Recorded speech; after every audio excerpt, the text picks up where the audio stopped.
Nicola Di Bari. Vorschusslorbeeren, wer weiß. Wählen Sie mit.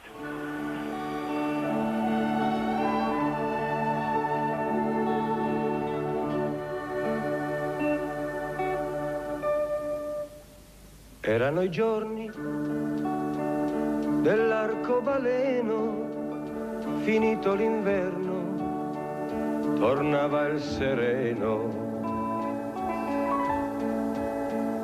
E tu con negli occhi la luna e le stelle, sentivi una mano sfiorar la tua pelle.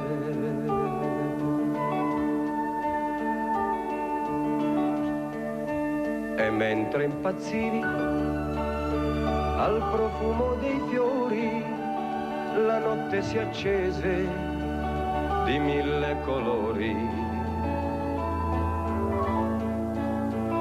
Distesa sull'erba come una che sogna, giacesti bambina, ti alzasti già donna.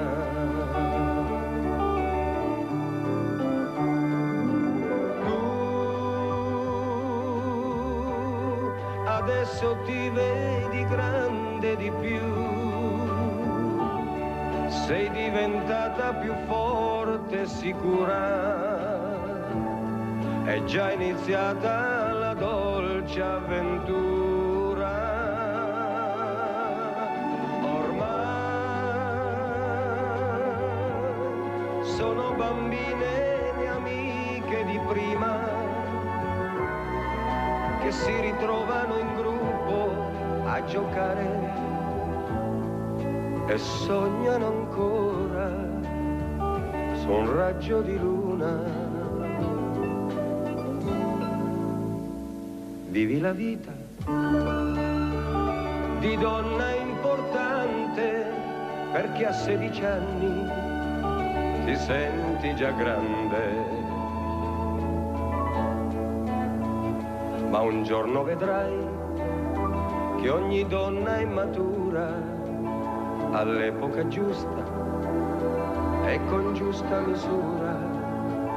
E in questa tua corsa incontro all'amore ti lascia alle spalle il tempo migliore.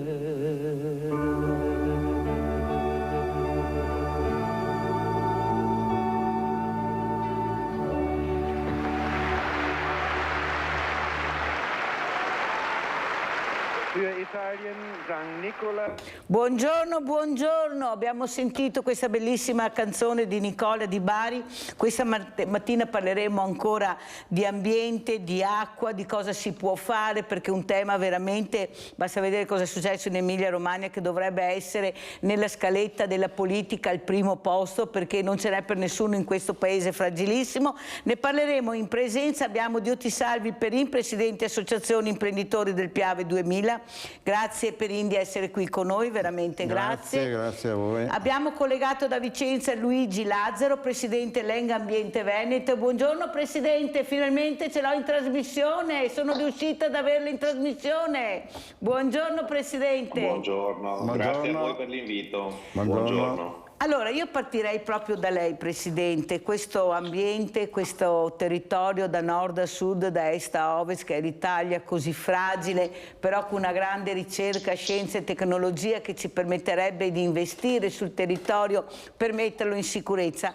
Ma sembra che gli investimenti per le cose che servono in Italia non si sentono. Noi sentiamo parlare molto di investimento sul ponte di Messina, e con quello che è successo in Emilia Romagna e che può succedere anche qui da noi, purtroppo speriamo di no, tocca ferro, non se ne parla, sembra che il problema non tocchi. Cosa ci dice Presidente Lazzaro? Beh, intanto buongiorno a tutti di nuovo. In realtà diciamo alcuni investimenti sono stati fatti, in particolare nella nostra regione, rispetto alla tutela dal rischio idrogeologico. Certo che le risorse non sono stanziate, non sono mai state sufficienti, E certo che abbiamo ancora una programmazione legata a quella che fu, diciamo, il piano post alluvione del 66 con la Commissione Marchi, che, diciamo, ha stabilito uno sviluppo di opere basate sostanzialmente sul contenimento di cemento, su quella che era l'idea di gestione del territorio all'epoca, un'idea che oggi, diciamo, è stata rivoluzionata dalle condizioni. Lei ha citato bene l'Emilia Romagna, che è uno degli eventi climatici mischiato a una, diciamo, non ottimale gestione del territorio. Parlo di cementificazione, cosa di cui soffriamo in tutte le regioni, in particolare del nord Italia, e questo mix di conseguenze con la crisi climatica vediamo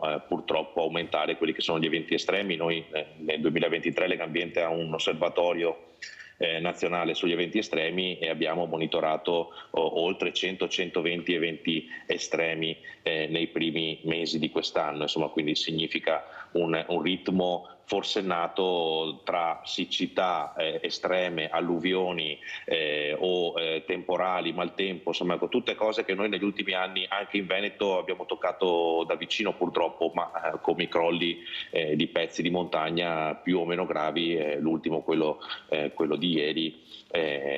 Insomma, sulle nostre Dolomiti c'è un problema di aumento di temperatura e dobbiamo farci i conti anche adeguando, io direi attualizzando quelle che sono le progettualità per la tutela del territorio. Quindi non servono solo i soldi per realizzarle, ma serve anche una programmazione un po' più attenta a tutte le dinamiche che sono diverse da quelle di 50, 60, 70 anni fa.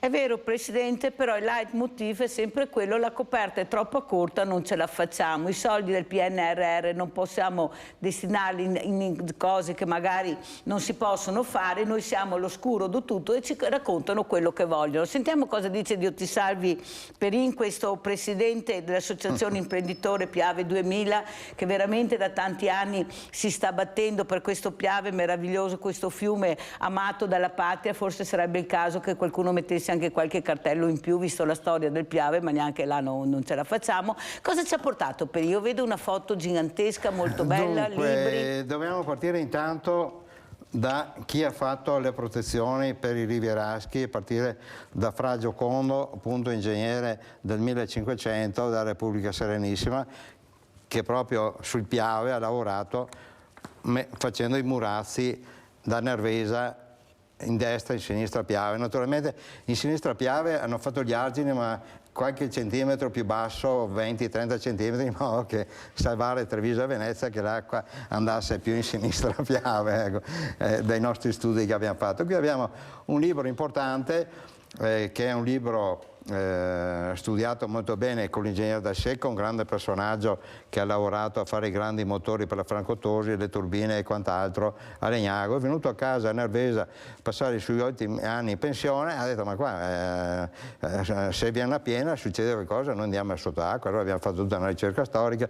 Io ho lavorato con lui una quindicina d'anni. Io non sono un ingegnere, sono un imprenditore, ma mi sono appassionato a questa cosa, perché il primo stabilimento, assieme a altri stabilimenti di tanti altri amici, sarebbero i primi che vanno sotto acqua e fango, 3-4 metri di acqua e fango. Le immagini dentro uno stabilimento dove abbiamo delle produzioni di alto livello che forniamo un po' tutto il mondo ai gruppi di idrogeni. Quindi già a partire da qua, dalla storia, capire le portate e capire le piene che sono state del 1882, ricordiamo il monumento che è fatto ai giardini di Venezia, questo monumento ai giardini per ricordare questa grande tragedia, e quindi tutta una situazione di eventi che ti fanno capire che siamo in una situazione di grave pericolo. Quindi ci siamo battuti dagli anni 80, abbiamo fatto delle lotte con i pensionati di Nervesa, di Colfosco, eccetera. Abbiamo pulito noi gli argini che voi vedete adesso puliti a Nervesa, li abbiamo puliti noi in 8 mesi di lavoro, tutti i murazzi, quei scalini che vedete a Nervesa. E quindi le autorità non intervengono per queste cose. Quindi ogni tanto ci sono delle imprese che vanno dentro, portano via ghiaia, eccetera, eccetera. Questa è la situazione. Oggi se ne giù una piena come 66, che vedete questa, 5.000 metri cubi al secondo, 5.000-5.500. Vedete che qui in centro c'è l'opera di presa tra Colfosco e Nervesa della Battaglia. Alzalo un po', bravo. Ecco, e in mezzo c'è quel fanale, la ringhiera. Se noi andiamo a vedere un attimo più in qua, nella notte c'è stata, perché verso le 11 è stato il massimo colmo, e quindi abbiamo visto le ringhiere che sono al centro del fiume portate via. Ecco, questo qua è la foto, come vedete in prima pagina.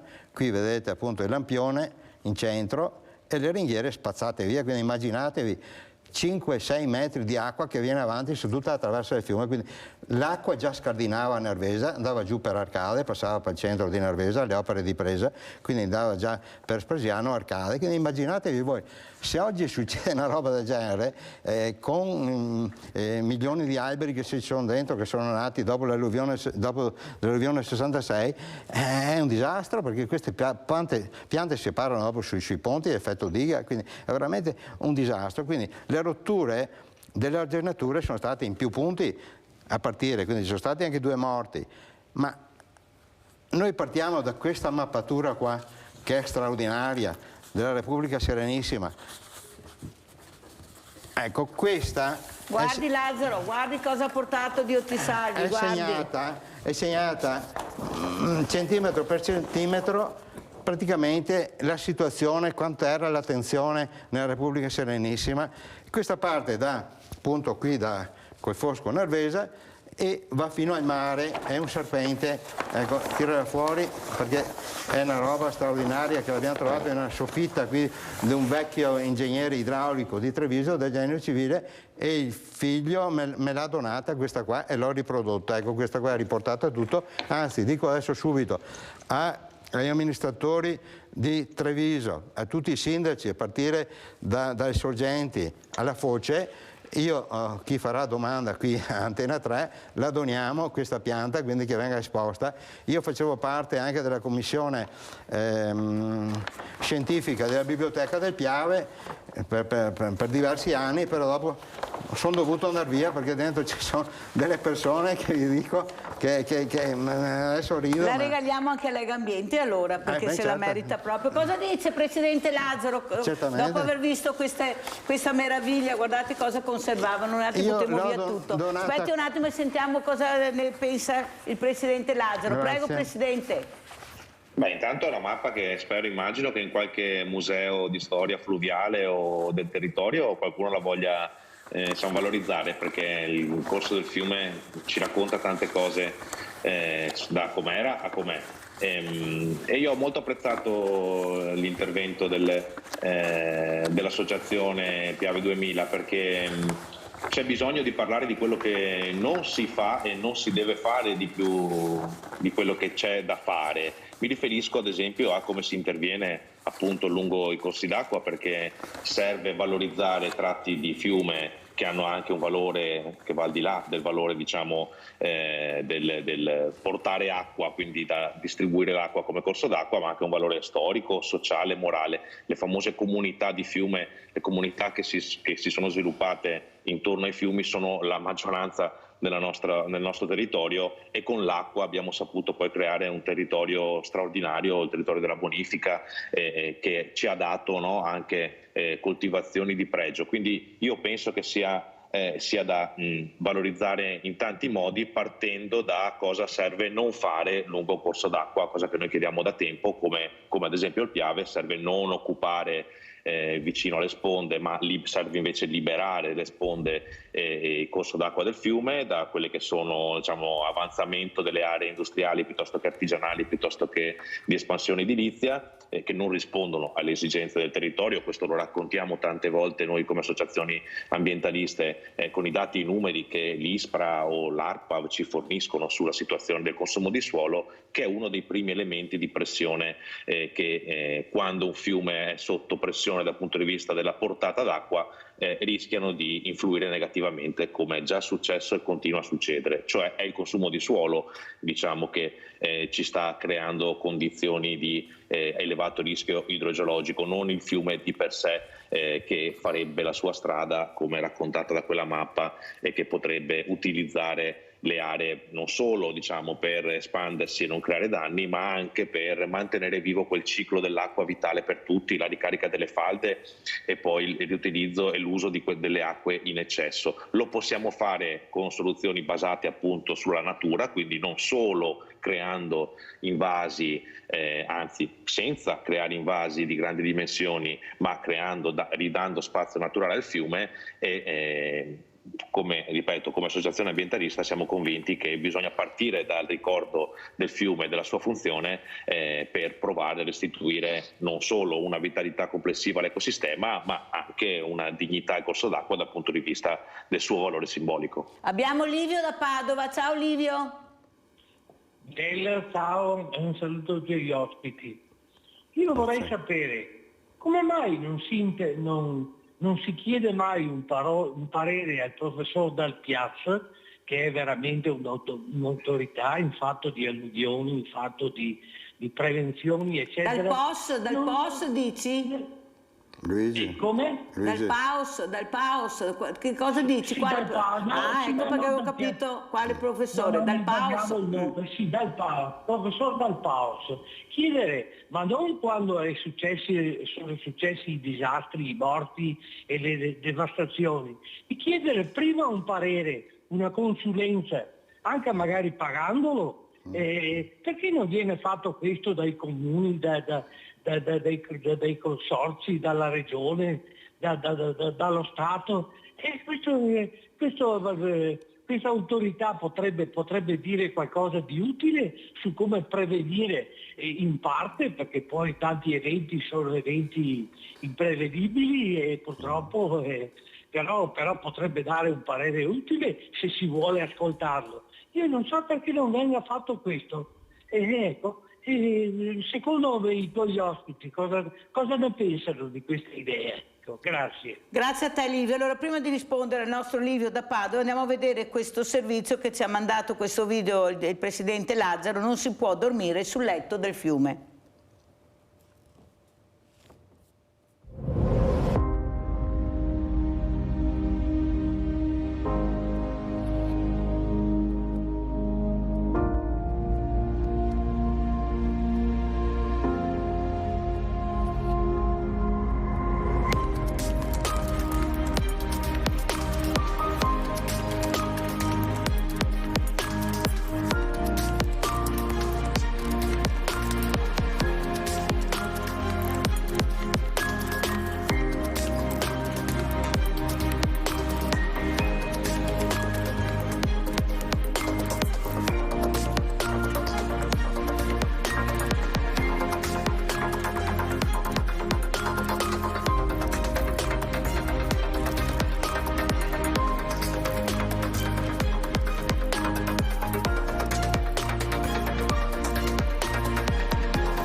Allora, Dio ti salvi Perin, partiamo proprio con Dio ti salvi Perin, come commentiamo?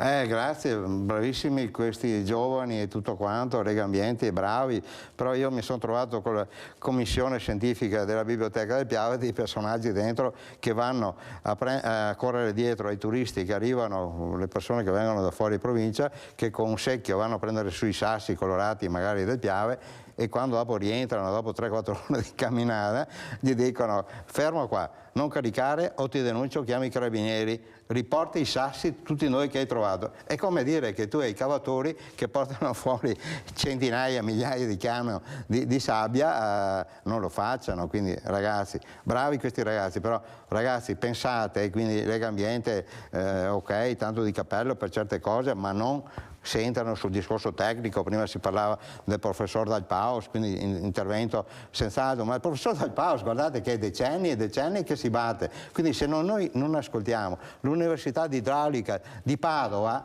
è inutile che stiamo qui a parlare. Se ti dicono che tu devi far passare 5.000 metri cubi al secondo di acqua che arriva, no? Quindi 4-5 metri di acqua che avanza da argine a argine a una velocità di 4 metri al secondo, ragazzi, è una roba impressionante, rendetevi conto. Quindi io direi, vorrei portare questi ragazzi, mi dispiace dirlo, quando c'è una piena, calarli lì da qualche parte in centro al fiume e fare una torretta, e che salgano quando arriva la piena, una piena così, che salgano sulla torretta e si rendano conto la spaventosità di questa portata di acqua. Svegliateci signori, tutti, ma anche tutti noi rivieraschi, se no qui alla prossima piena siamo tutti sotto a 4-5 metri di acqua e fango, e da San Donà, anche un po' superiore al mare, siamo la bellezza di 3-4 metri sotto il livello del mare. Quindi il fiume che è a posto con gli argini scarica il mare tutta l'acqua, ok?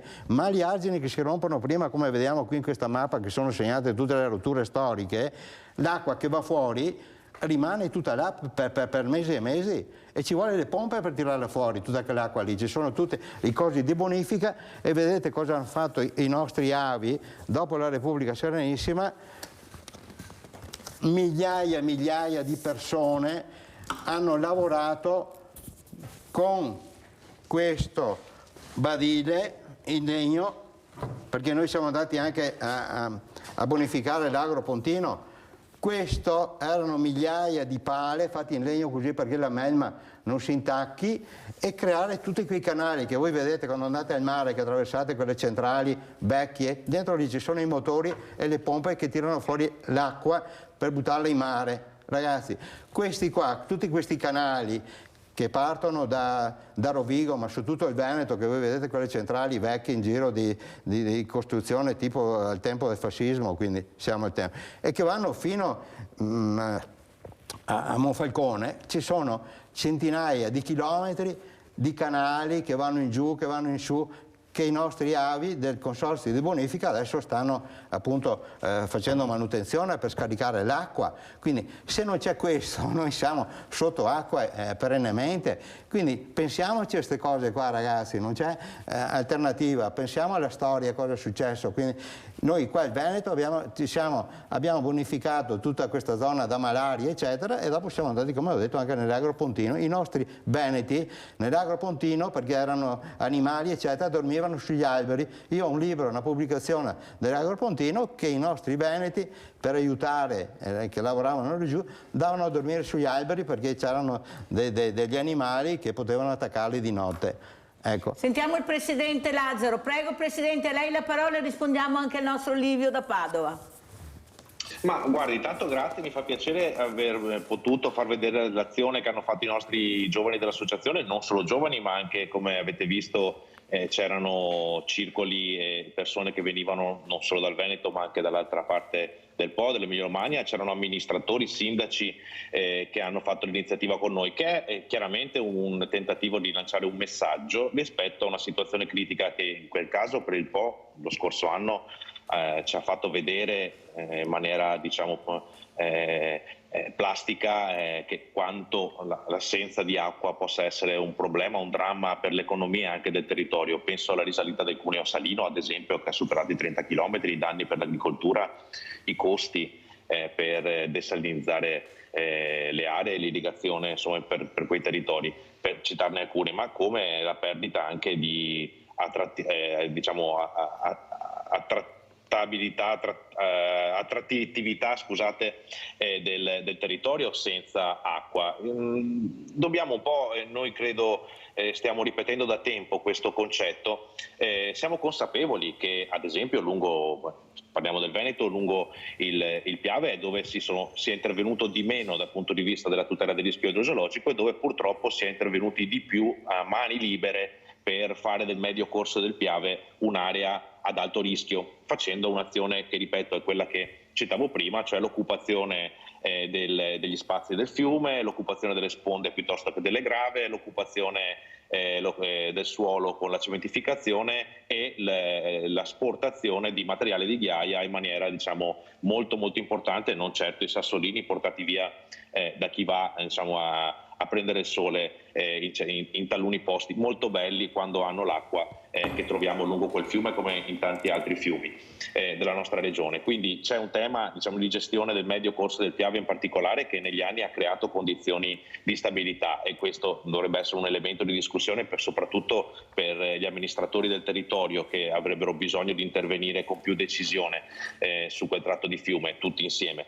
Detto questo, c'è un ragionamento da fare rispetto a quello che succede con la crisi climatica, lo dicevo in apertura, perché quello che si pensava potesse essere necessario per sempre negli anni 60 e 70, con chi ha messo in campo un piano legato a opere di ingegneria di cemento per far defluire l'acqua, oggi deve fare i conti con la necessità, non lo dice la Legambiente di nuovo, ma lo dicono la scienza, i dati, i tecnici e anche le risorse come il piano di ripresa e resilienza, piuttosto che altri fondi a cui attinge il nostro paese e poi le nostre regioni, nello sviluppo di opere, diciamo, che vanno in un'altra direzione, perché ci serve anche contenerla quest'acqua per riutilizzarla quando le siccità si potranno fare di nuovo spiccate, come quella che è capitata nell'ultimo anno e mezzo, della quale, diciamo, siamo rimasti tutti stupiti a bocca aperta di quanto rapidamente si sia depauperata una risorsa così importante, perché poi l'acqua dei corsi d'acqua aiuta anche a alimentare, non solo a portare l'acqua al mare, ma anche, lo dicevo prima, alimentare le ricariche delle nostre falde sotto le linee di risorgiva, a tenere vivi i fiumi di risorgiva, ad esempio, che sono un elemento anche dal punto di vista naturalistico straordinario, che quasi nessun altro posto, diciamo, sono così importanti. Il Sile è il fiume più grande di risorgiva d'Europa, insomma, ecco, stiamo parlando di elementi, il secondo è il fiume Dese, quindi stiamo parlando di elementi naturali di una valenza straordinaria che vanno tutelati non solo da un aspetto, che è quello, diciamo, di fungere da scolmatori delle acque, ma vanno tutelati per il loro servizio ecosistemico.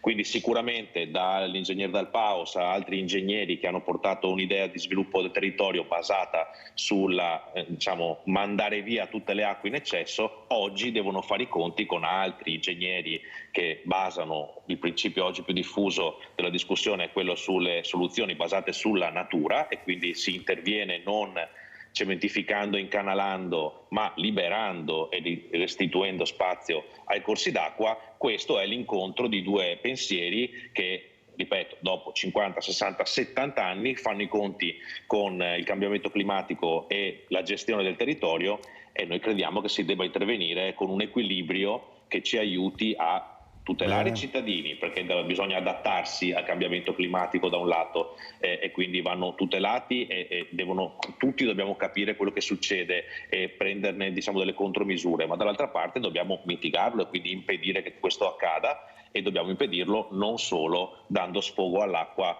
per portarla al mare e perdere miliardi di metri cubi d'acqua che abbiamo visto nel video invece potrebbero tornarci utili in altri momenti.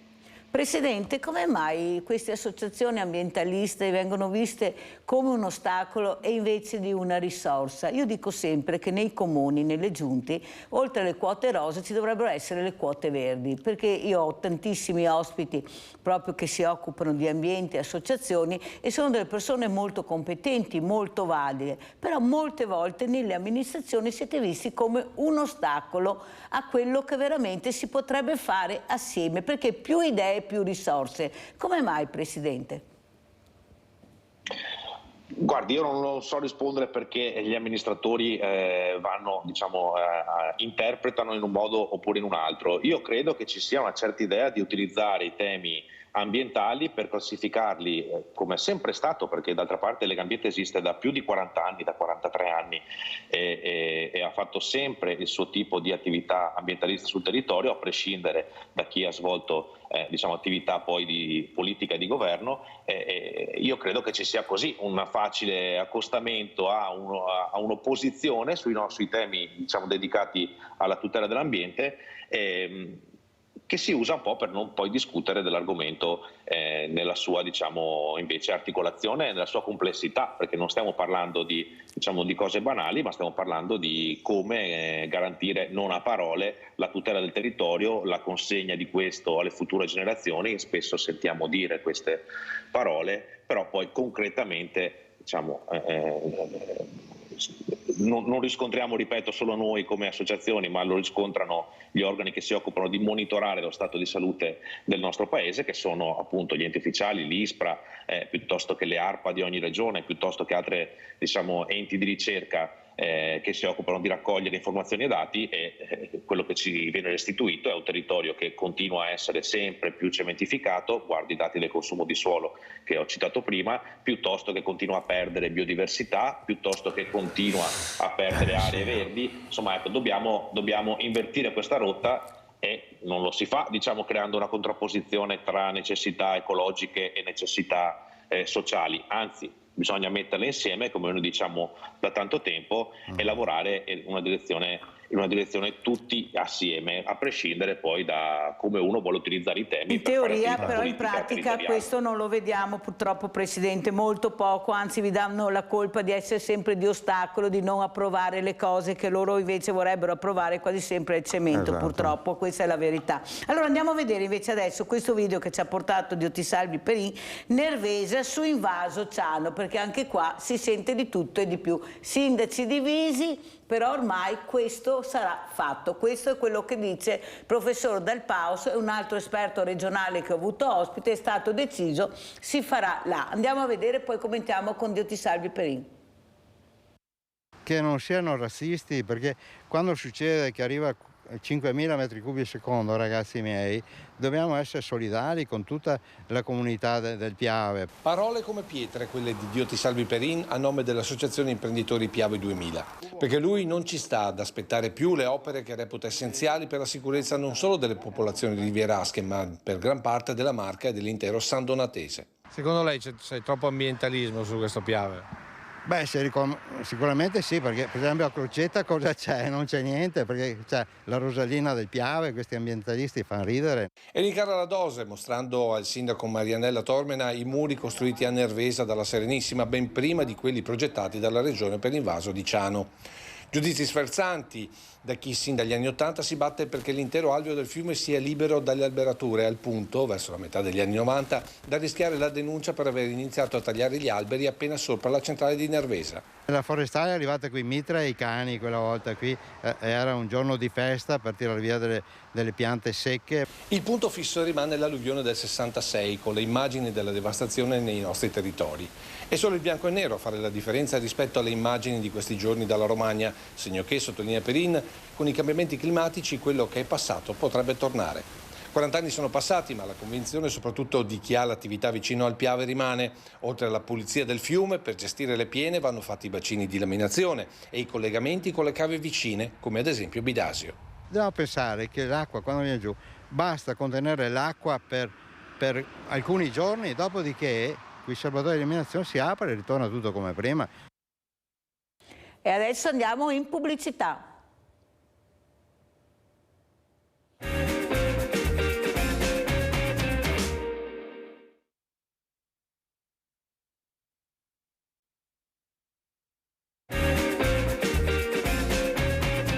E diamo la parola a Diotisalvi Perin per commentare questo invaso di Ciano che abbiamo visto per questi bacini di laminazione, perché non sarà solo uno, come ha detto l'esperto regionale che abbiamo avuto ospite, ma saranno diversi, ma bisognerebbe anche partire, dico io. Prego, Perin. Sì, ma quando ci mettiamo in sicurezza, signori miei, questo è il dramma qui, questa politica che tira. Noi vediamo qui la corrente d'acqua, la velocità, scusa, della corrente d'acqua, no, ho sbagliato, come si comporta nel fiume la velocità dell'acqua da questa enciclopedia inglese. Qua. Quindi, eccola qua. Quindi voi vedete come corre quando il fiume è tutto pulito, rettificato, al centro è la massima velocità. Se io metto dentro le piante e quant'altro, come vedremo nella foto successiva che abbiamo tolto milioni di piante, vedete che sì, puoi bloccare un attimo e fa però i vortici, controvortici che mi portano via le arginature, questa è la realtà dei fatti. Quindi prima di tutto bisogna pulire il fiume da monte a mare, quindi devi rettificare, devi pulire tutte le dighe che ci sono, il bacino di Busche, anche quello è tutto inghiaiato, ogni tanto dicono apriamo il bacino di Busche, attenzione giù a valle, ma niente, è tutto inghiaiato. 10 anni fa avevano progettato Genio Civile di Belluno di fare la pulizia, sono partite le imprese, ha tirato fuori circa qualche migliaio di camion di roba, dopo è intervenuto il Genio Civile di Treviso, è successo patatrac, non so cosa è successo, e lì i lavori sono fermi, quindi il bacino di Busca è inservibile, quindi c'è solo le opere di presa perché l'Enel prende l'acqua per fare energia elettrica giustamente. E questa è la realtà, quindi noi dobbiamo prima di tutto pulire il fiume da monte a valle e già mi può scaricare quel progetto di 2500-3000 metri cubi al secondo che mi scarica il mare. Dopo dobbiamo pensare ai serbatoi di laminazione, quindi questo serbatoio di laminazione che fanno a Ciano è quasi una stupidata, voglio dire, come portata, è poca roba, quindi il presidente qui che è di Vicenza mi confermerà quanti lavori ha fatto la Regione Veneto che ha finanziato per le opere di presa per salvare Vicenza e Padova, quindi per il Bacchiglione, e adesso stanno facendo quel grande bacino sul Guà a Trissino. Quindi questi sono lavori importanti, però anche lì è da finire quello di Trissino. Stanno scavando e va bene, ma perché lì voi ambientalisti non protestate e venite qui sul Piave per definire che il Piave è un parco e non un fiume? Sentiamo Lazzaro.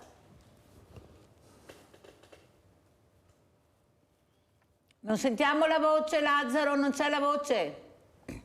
L'audio. Eccomi qui. Portate pazienza. Prego. Io penso che l'associazione, l'ambientalismo, la Lega Ambiente sia presente nei territori per dire come la pensa da anni rispetto al fiume Piave e alla necessità di creare un parco. Non più tardi di qualche anno fa, forse eravamo l'anno poi in cui purtroppo scoppiò la pandemia, ma abbiamo elaborato un documento con i nostri circoli che stanno intorno al fiume Piave, che ricordo arriva, non si sviluppa solo nel medio corso, ma parte più a monte e arriva anche al mare, e quindi abbiamo diversi circoli, diversi punti di vista che si incontrano e ne abbiamo discusso. Abbiamo anche creato un documento che abbiamo inviato a tutti gli amministratori e non solo, per provare a ragionare insieme quello che dicevamo prima rispetto a come intervenire. E noi, torno a dire, non siamo contrari ad intervenire per una corretta gestione delle acque, per risolvere quelli che sono ad esempio i rischi idrogeologici su cui bisogna intervenire, ma crediamo che non si debba più intervenire con il principio di opere pensate negli anni 60, negli anni 70, che hanno un principio solo di svasamento delle acque, ma si debba intervenire con altre modalità che sono quelle delle soluzioni basate sulla natura, perché non basta e non basterà nella situazione di crisi climatica intervenire con opere puntuali che vanno a cambiare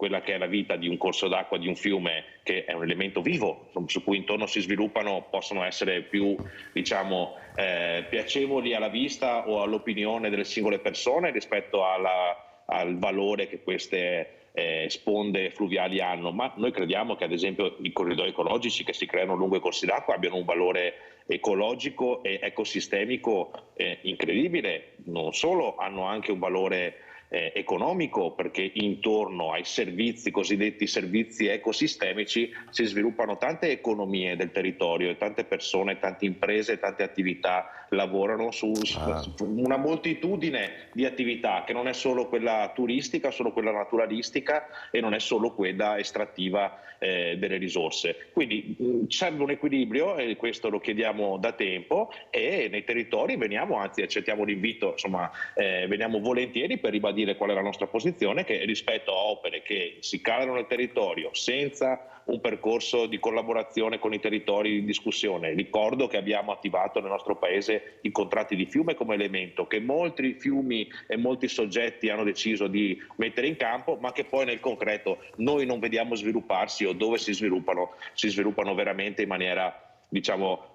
particolare, e non invece come è chiesto dall'istituto dei contratti di fiume, che vanno recuperati e utilizzati per parlare con la popolazione, per coinvolgerla e per decidere cosa fare quando si interviene, ripeto, nel rispetto non solo di singole necessità lungo un corso d'acqua, ma di tutte le necessità lungo il corso d'acqua da parte delle comunità che lo vivono e da parte del territorio e della biodiversità che su questo Sentiamo, risiede. Presidente Perin, devo correre perché il tempo è tiranno. Non avremo l'economia, non avremo il territorio, non avremo il turismo. I corsi d'acqua sono un elemento fondamentale, va tutelato tutto e non solo in alcuni punti. Andiamo perché devo correre, perché ormai siamo in chiusura. Presidente, su questo libro noi abbiamo fatto tutte delle foto su diversi chilometri e nel 95 abbiamo questa schiera, questa foresta di piante praticamente da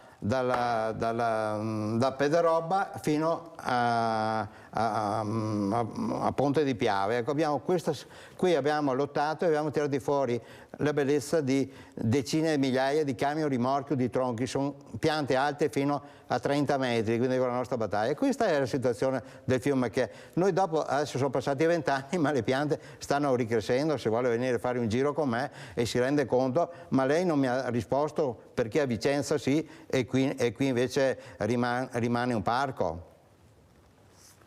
No, guardi, intanto io non sono di Vicenza, ci tengo è collegato da Vicenza, ma non è di Vicenza. No, sono collegato da Padova. Da Padova, mi hanno scritto Vicenza. Vicenza. Di Padova. Abbiamo parlato dei serbatoi di eliminazione, però di Vicenza per il Bacchiglione e per l'altro fiume che va verso l'altra parte, insomma. Sì, ma Rovigo. Guardi, ripeto, noi chiediamo molti interventi. Le faccio un esempio anche per, diciamo, rispondere, spero, anche alla sollecitazione precedente rispetto a perché veniamo interpretati in un modo diverso, almeno come, diciamo, oppositori del no. Io le cito, ha parlato del Vicentino, di un'opera che noi chiediamo da oltre un decennio, almeno 20 anni, con i nostri circoli del territorio, oltre che con tutta l'associazione, che è l'idrovia Padova-Venezia, che era un'opera pensata per scolmare le acque di Brenta e Bacchiglione dopo l'alluvione, meglio, pensata appunto ancora nel lontano 66, ma che poi è tornata a galla nella prima decade del 2000, anche con quello che è successo in anni consecutivi proprio a Vicenza, nel Vicentino e nel Padovano, ed è un'opera che a tuttora non si fa e non si realizza, e che potrebbe essere invece un elemento importante, fondamentale per scolmare le acque e per anche essere una riserva per l'agricoltura, ad esempio, proprio per i discorsi che dicevo prima. Quindi noi le opere, quando hanno senso, quando sono pensate bene e quando hanno un'utilità complessiva, le vogliamo e le chiediamo. Le ricordo che noi avevamo uno striscione tanti anni fa sull'idrovia, che era l'unica grande opera che vogliamo come associazione ambientalista. Altri discorsi, Presidente. Quindi, veniamo al Piave, qui siamo sul Piave, qui vede col Fosco praticamente nel 66 tutta la zona golenale saranno 400 case, tutte sotto acqua. Guardi questo signore proprietario di questa casa, che l'ho intervistato nel 66, vede come erano presi, ma questo è la stessa cosa anche verso Nervesa. Questa è la situazione che voi dovete rendervi conto, perché se non vi rendete conto di sta roba e rispettare le leggi, perché ci sono fin dai reggi decreti del 1904 che dicono che in un fiume non deve esistere una pianta, e quindi abbiamo lottato duramente. Su questo e siamo d'accordo, non dovrebbe esistere neanche un'area di espansione edilizia, non dovrebbe esistere neanche un'area di espansione artigianale, industriale, non dovrebbero esistere le aree agricole e vigneti, ad esempio. Giustamente si parla. No, non parlatevi sopra, perché sennò a casa non si capisce niente. Ma qui stiamo parlando di fiume, no? Le aree esterne al fiume, Presidente, questo dobbiamo rendersi conto. Non stiamo parlando, e nel rispetto delle leggi di idraulica, perché sennò è inutile che noi mandiamo i nostri figli a scuola di università idraulica, è meglio che li teniamo a casa o che chiudiamo anche l'università, perché se il professore Alpao serve zero, eliminiamo tutto allora. Giusy da Dosson, vai Giusy. Ciao Mirella e buongiorno ai tuoi ospiti. Buongiorno. Intanto complimenti al signor Perin, perché è da 40 anni che lo vediamo per Antenna 3, ancora quando c'era il signor Panto. Complimenti, perché lei, signor Perin, ha sempre fatto il suo dovere, ha sempre aiutato tante persone, perché lo sento. Grazie. E volevo dire una cosa, signor Perin. Io dico sempre che questi alberi che sono dentro al Piave, che adesso l'hanno ridotto a un fiumiciattolo, dovrebbero tagliarli, sfalciarli, perché dopo, quando arrivano nella diga lì, quelli che passano sotto arrivano al mare di Jesolo a spese dei cittadini dopo per portarli via. E non so perché lasciano tutti quei alberi in mezzo all'alveo. Questo mi domando. L'altro giorno, andando a Caposile, come ho detto alla Mirella, c'era il fiume a fianco, metà fiume dalla parte della riva di là e dalla parte di qua. C'erano tutte queste erbacce alte che non so come si chiamano, e dopo mi dicono che possono pulire il fiume dai residui che porta al mare, ma non si può chiudere i fiumi, non si possono chiudere i fiumi così. Una volta a Roncade pulivano sempre il Musestre, lo vedevo quasi in secca, pulivano questi fiumi, adesso non vedi più niente. La prima pioggia salta fuori dalle rive, insomma. Non capisco, lo vedo quel libro che hai in mano, non capisco perché non sfalciano, non tagliano questi alberi che dopo arrivano tutti al mare. No, non capisco più niente.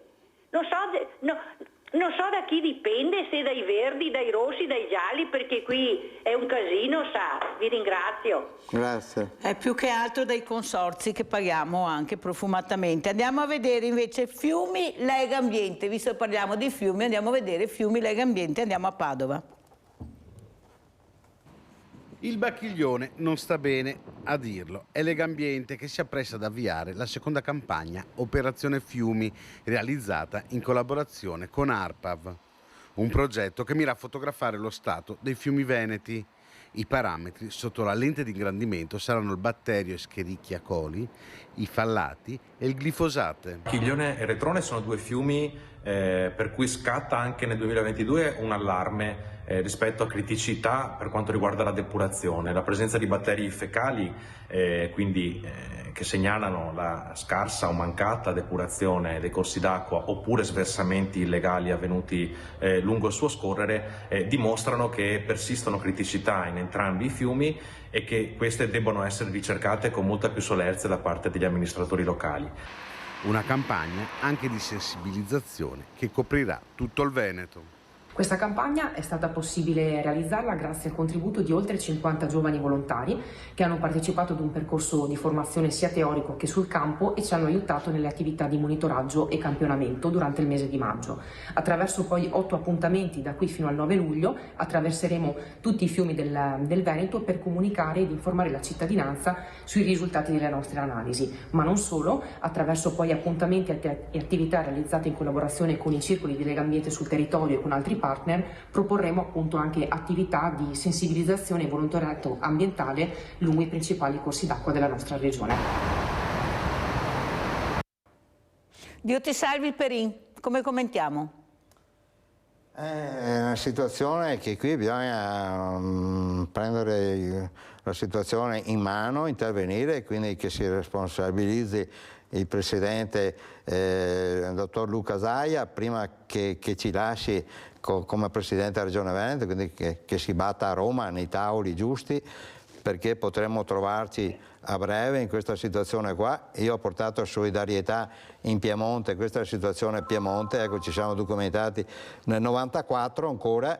Qui abbiamo il giornalista Pietro Belli che viene appunto a fare un servizio, sono qua con l'ingegnere Dal Secco e stiamo vedendo, monitorando, quindi seguendo le leggi e tutte le cose. E questa è una situazione drammatica qui da noi, perché una volta io avevo il pensiero sul discorso invernale, che allora bastano, come il 66, 2 giorni di forti nevicate, 2-3 metri di neve in montagna, e dopo viene in scirocco e questa acqua arriva giù a valanghe. Ma adesso vediamo che con questi discorsi delle bombe d'acqua può arrivarci nel giro di qualche giorno, perché butta giù veramente, quindi abbiamo grossi problemi veramente, quindi qua dobbiamo pensare anche al minimo del flusso, avere l'acqua, l'ho già individuata, è una situazione che si può risolvere con già delle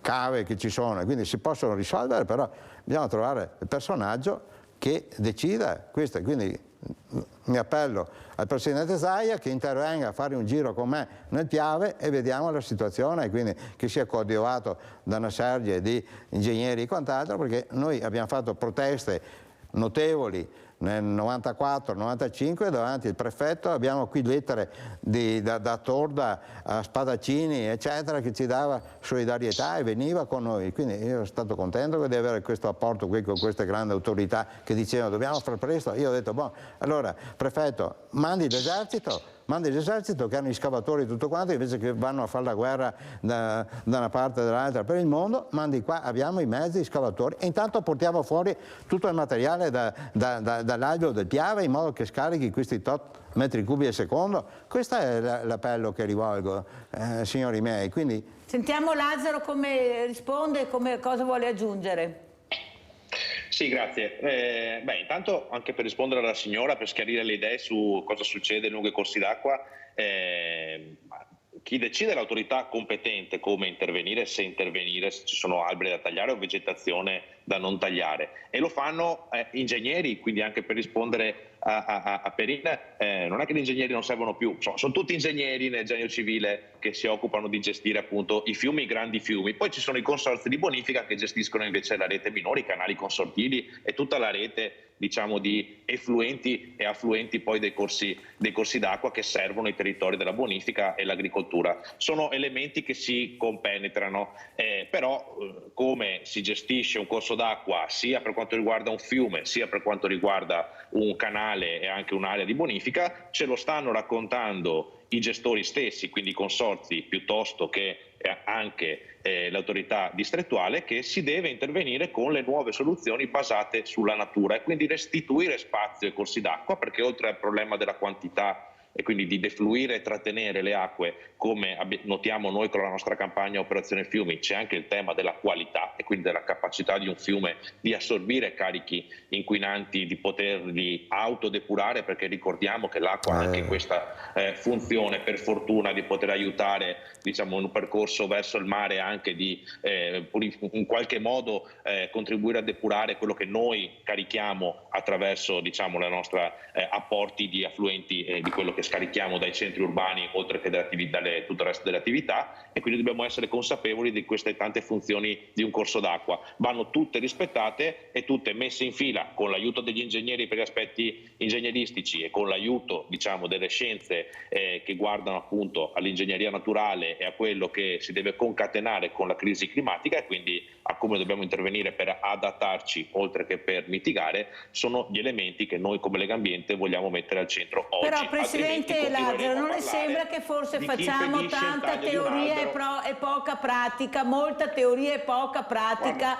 Noi sentiamo, non parlo di lei, parlo in generale di tutti questi consorzi, questi enti, questo genio civile che per spostare una cosa, se abiti lungo i fiumi, è una tragedia umana. Ecco, qualcuno dovrebbe muoversi di più e agire invece di blatterare. Non sto parlando di lei e della sua associazione e neppure di quella di Perin. Noi abbiamo questi ingegneri che devono uscire da questi uffici con questi computer, devono andare sul territorio, dobbiamo vederli, abbiamo la possibilità di avere gli scavatori, di avere questa tecnologia, ma dove sono? Che poi io ricevo le telefonate, è sporco dappertutto.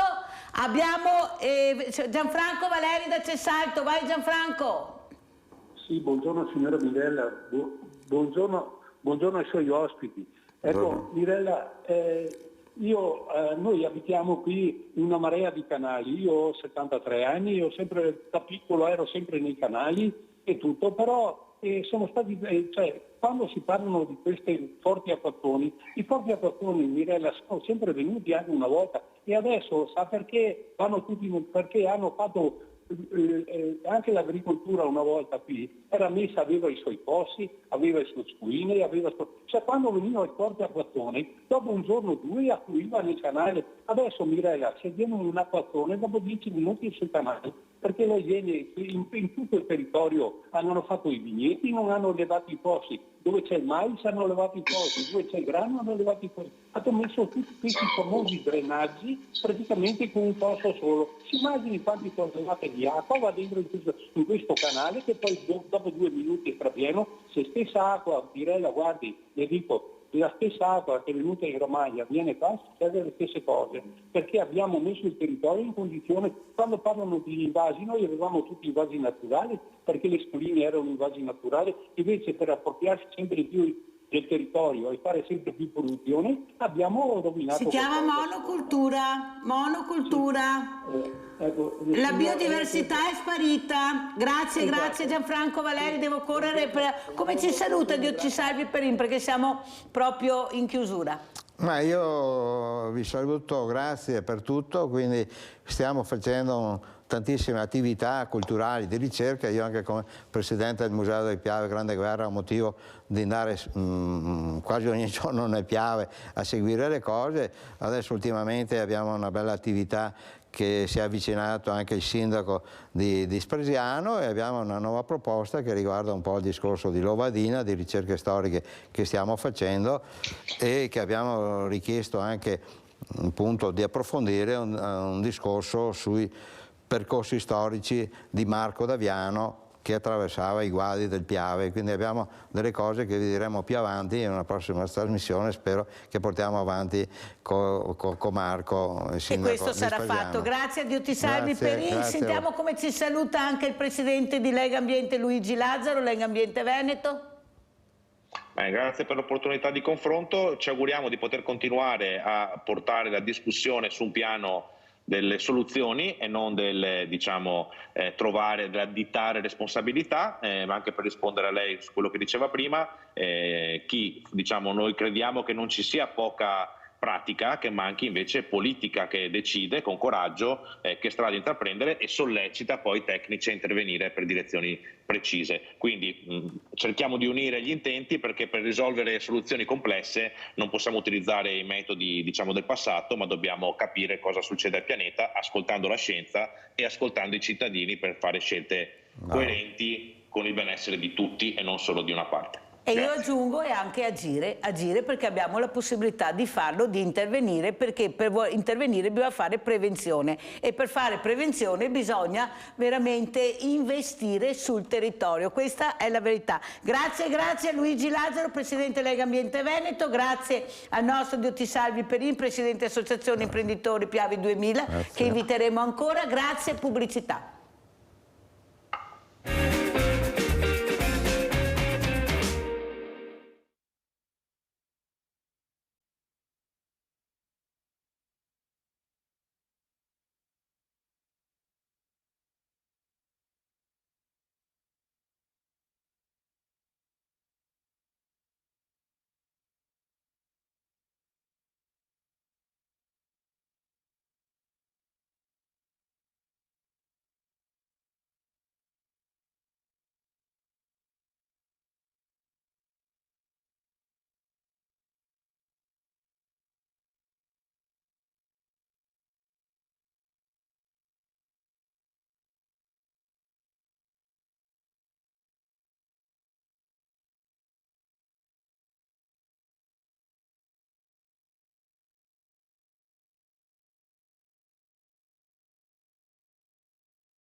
Allora io partirei subito con la locandina molto importante dell'evento di sabato a Venezia, dove presenteremo questo progetto del nostro Johnny Moretto. Eccolo qua, l'evento Festival degli Empori della Solidarietà del Veneto, perciò abbiamo in presenza questa mattina appunto Johnny Moretto, titolare Società Agricola Moretto Farm, assieme alla dottoressa Diva Simonetto, dermatologa. Parleremo di tante cose, poi prenderà il posto di Johnny Moretto anche la dottoressa Valentina Martin, presidente Simitu Veneto, associazione per i diritti dei pazienti affetti da ulcere cutanee. Allora inizio subito con Johnny, che poi naturalmente ci lascerà, per dare spazio alla dottoressa Martin per parlare di questo importante progetto, anche innovativo.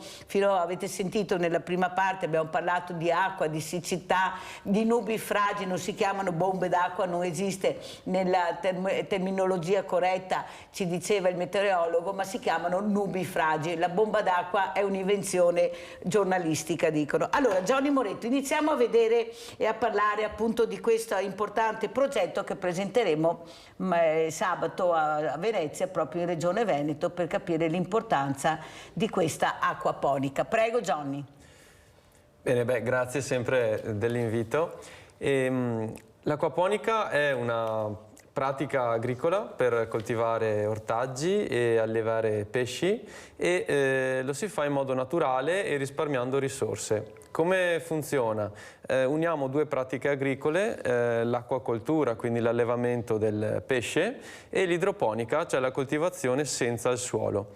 Sfruttiamo la deiezione del pesce, quindi lo scarto che naturalmente avviene con il metabolismo del pesce, come fertilizzante per le piante, naturale, organico, e allo stesso tempo le piante fanno un servizio per il pesce che è la fitodepurazione dell'acqua, e questo crea un grosso vantaggio perché si permette di avere un ricircolo continuo dell'acqua che ci permette di arrivare ad avere un risparmio idrico fino al 90%.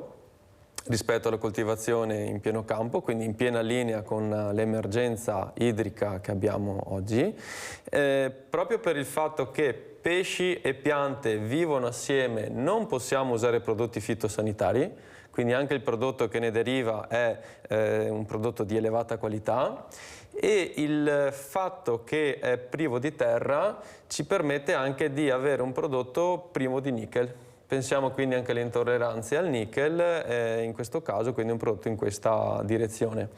E allo stesso tempo, essendo che non abbiamo quindi bisogno di coltivare il campo, abbiamo altri due vantaggi. Il primo è quello di poter sfruttare aree... Non abbiamo neppure un'immagine, chiedo alla regia, al nostro Italo Morao, se c'è qualche immagine, perché ce l'avevamo. Prego, prego Johnny. Sì, dicevo, grazie a questo sistema, non dovendo coltivare il classico appezzamento di terreno, possiamo sfruttare anche aree non coltivabili, quindi immagino capannoni o aree meno dedite, quindi non andiamo a sottrarre terreni fertili all'agricoltura.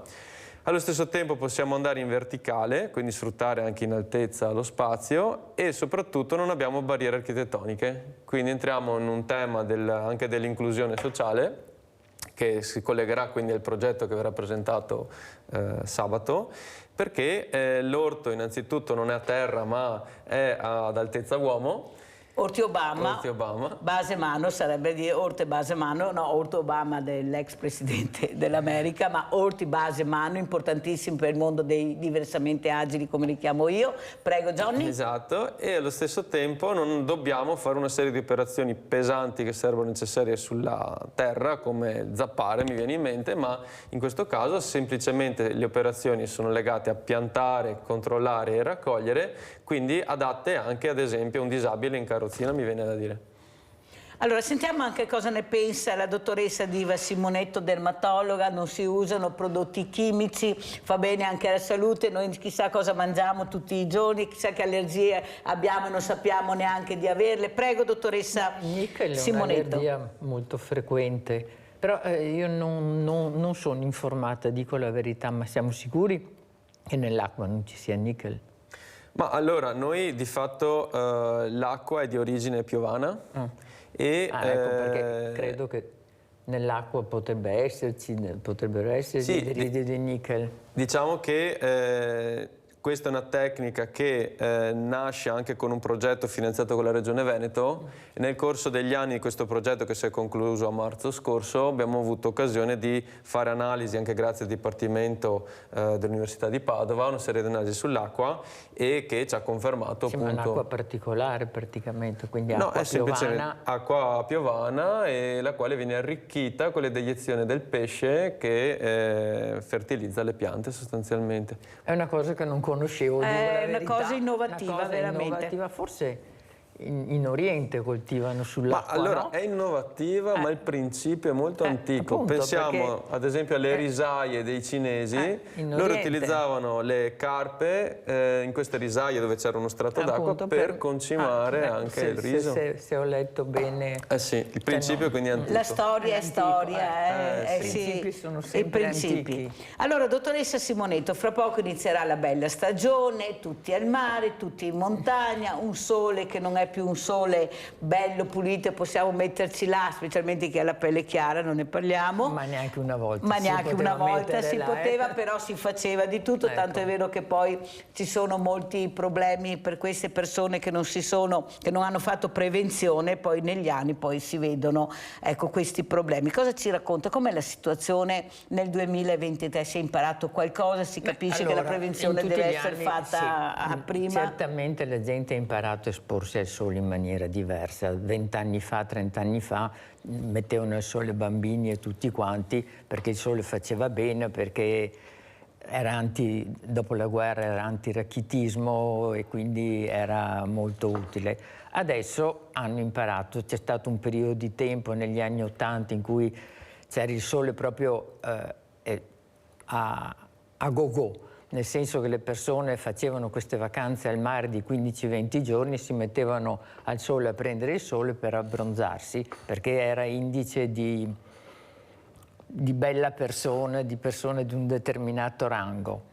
Mentre una volta parlavamo che non prendevano negli anni antecedenti la gente non prendeva il sole, i veneziani non prendevano il sole, essere abbronzati era indice di essere contadini, per cui non è che il sole sia così cambiato, è cambiato per certe cose, il buco nell'ozono, tutto quello che si vuol dire, però il sole è stato anche preso molto male in questi anni.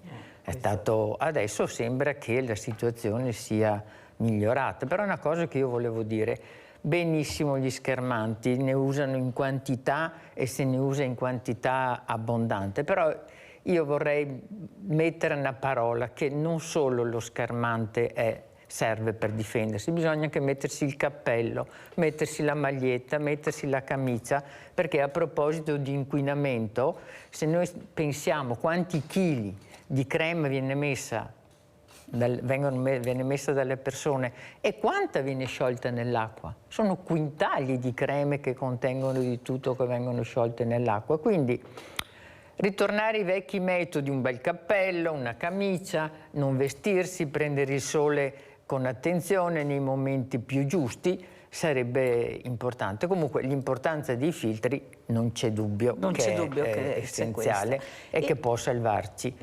L'attenzione di non mettere i bambini al sole, soprattutto quelli piccoli, di non portarli ad abbronzarsi, di portarli al limite vestiti, di portarli agli orari giusti, alla mattina, verso sera. Io non demonizzo il sole, che sia chiaro, perché chi non va assolutamente al sole non va bene. Un po' di sole è essenziale, il sole è vita, il sole è sempre stato la vita per il mondo, quindi un po' di sole fa bene, solo preso con una giusta attenzione. Non serve abbronzarsi e poi l'abbronzatura varia da persona a persona. Io non diventerò mai nera perché la mia pelle chiara non mi permette di produrre quella melanina scura che avrà, no, neanche lui, insomma, che avrà una persona che ha una pelle di tipo mediterraneo, un siciliano, quindi sole con attenzione in base al proprio tipo di pelle, però non demonizzare il sole, non è un demonio, è una vita. Senza sole non avremmo niente. E ha fatto bene a spiegarlo. Quello che è l'importanza però anche del corpo, sarebbe utile insegnarlo anche ai bambini nelle scuole. Questi bambini che sono molto intrigati dall'aria aperta, giocare all'aria aperta, anche se ne vediamo pochi. Io direi che le mamme sono molto attente ecco, questo adesso. volevo capire. Le mamme sono molto attente. È più difficile per i maschietti che per le femminucce. I maschi, difficile mettere le creme ai maschi, per quello che dico una bella camicia, però adesso direi che c'è molta attenzione. C'è molta attenzione. Sì. Cosa dici? Tu hai figli, Johnny? Anch'io da poco ho un piccolo maschietto che fra poco farà anche 1 anno e sicuramente dovremo anche noi approcciarci a questi problemi. Sì, perché... ma portarlo in primavera, cioè all'aria non fa male, non portarlo troppo nei periodi errati che si scotti, perché un po' di aria, un po' di sole, un po' di luce non fa male. Certo. È sempre in maniera moderata, con quel benedetto buon senso che tutti dovremmo avere. Anche perché hanno bisogno, insomma, di stare un po' all'aria aperta. Fa bene, da che mondo è mondo fa bene stare all'aria allora, aperta. Per tornare alle verdure parliamo proprio di sole, di acqua, come si faceva prima, perché dopo tu ci lascerai. Ecco l'importanza anche del clima per questo tipo di agricoltura nuova, ecco, di questa semina anche innovativa che viene fatta, che noi abbiamo visto. Mi dispiace questa mattina, ma dobbiamo portare questo progetto in regione sabato, perciò il nostro regista giustamente aspetta, che abbiamo già visto. Comunque, ecco, quanto importante è il clima per questo tipo di coltivazione? Lo stiamo vedendo negli ultimi anni, coltivare in pieno campo in condizioni normali è sempre più difficile, ma allo stesso tempo dobbiamo produrre cibo e non dobbiamo solo pensare alla quantità ma anche alla qualità. Quindi si rende necessario ragionare su colture protette. E in questo caso questi sistemi, teoricamente ci sono esperienze estere che porterebbero anche questi sistemi all'aperto, però è evidente che si prestano meglio a essere all'interno di serre o di stabilimenti dove si possono quantomeno controllare alcune condizioni, come ad esempio la grandine, la quantità d'acqua, la temperatura, e quindi questo ci permette di allungare il ciclo, diciamo così, produttivo dei nostri ortaggi.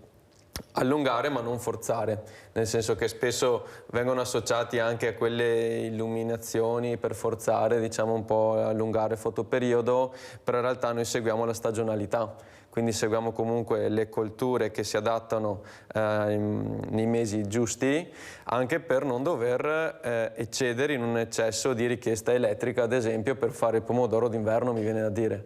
Quindi c'è comunque un equilibrio che si integra in quello che è la possibilità, limitando però alcuni fattori critici che è le intemperie atmosferiche, ad esempio, o determinate sbalzi di temperatura. Allora Giorgi, tu hai portato a Villa Margherita, quando abbiamo fatto questa dimostrazione per vedere come questi vasetti dove c'erano queste piantine che si potevano anche mangiare subito, che porteremo anche a Venezia. Perché questa idea anche di far capire al momento che questa coltura la puoi avere in pochissimo tempo? Sì, ci sono anche dei metodi appunto leggermente diversi di coltivare e quindi di utilizzare la tecnica del microgreens, che sono i microortaggi. I microortaggi cosa sono? Non sono altro che colture normalissime, è seme che viene fatto germinare su delle vaschette molto dense, nel senso che mettiamo anche 200-300 semi in una vaschetta da 15 cm per 10 per capirci, però la raccolta è allo stadio appena successivo al germoglio. Questo ci permette di avere un raccolto quasi settimanale e a parità di biomassa rispetto a una coltura adulta, diciamo così, matura, abbiamo un contenuto di vitamine e minerali superiore. E quindi questo ci permette anche di avere una produzione continua e costante di cibo ad altissima qualità. E questa è una tecnica che si integra sia con l'acquaponica ma anche non, quindi può anche essere fatta a casa, diciamo così, basta capirne un po' i principi.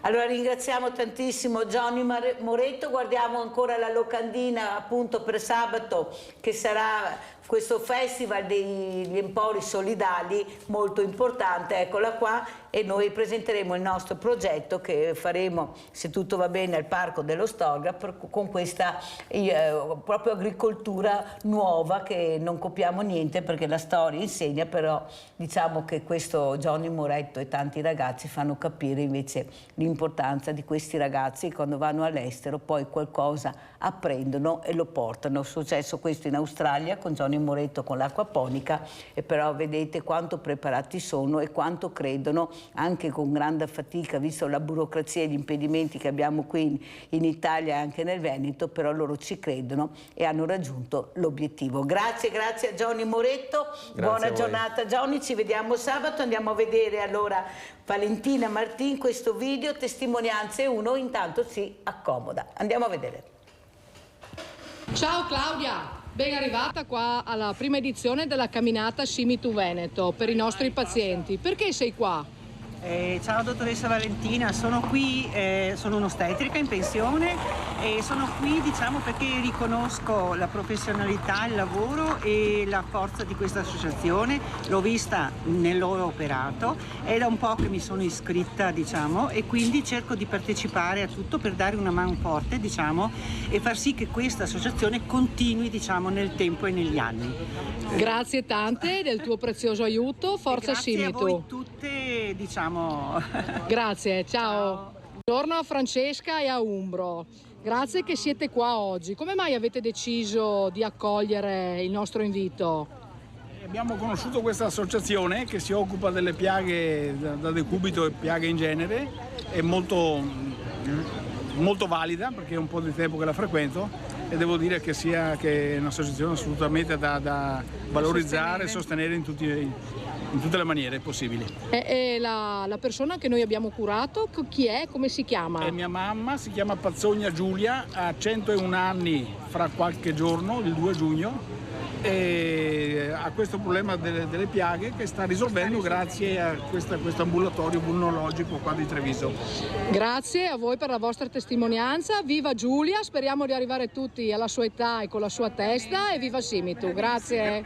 Grazie a voi della vostra disponibilità, bravura e competenza. Grazie. Buongiorno Enrica e Alberta, perché siete qua con noi? Dottoressa, allora noi abbiamo avuto il piacere di conoscerla un po' di tempo fa, quando ancora il papà non era mancato, e lei l'ha curata in maniera eccellente e siamo ben contenti di sostenerla, di vederla e di venire con lei. Bene, allora forza Simitu, un pensiero a Gianfranco che ci segue sicuramente. Certo.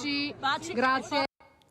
Forza Simitu, eccola qua la dottoressa Valentina Martin che commenterà queste importanti interviste che fanno capire l'importanza di queste ulcere che magari non si conoscevano. Grazie a lei siamo riuscite a capire anche che è tempo di fare prevenzione, se qualcuno ha qualcosa, che abbiamo queste associazioni molto importanti che stanno cercando di metterci a riparo. Mi fa molto piacere perché si conoscono con la dottoressa Diva Simonetto, perciò è stato bellissimo vedere che oltre a dottoresse sono anche amiche. Prego dottoressa Martin. Grazie sempre Mirella del suo invito, è un piacere essere qua con lei come sempre, un caro saluto anche alla dottoressa Simonetto che è stata una delle mie maestre, per cui grazie, mi fa piacere che siamo qua assieme oggi. La Simitu per fortuna sta prendendo piede anche in Veneto, è presente in Veneto da gennaio del 2022 e ad oggi abbiamo raggiunto i 1200 iscritti.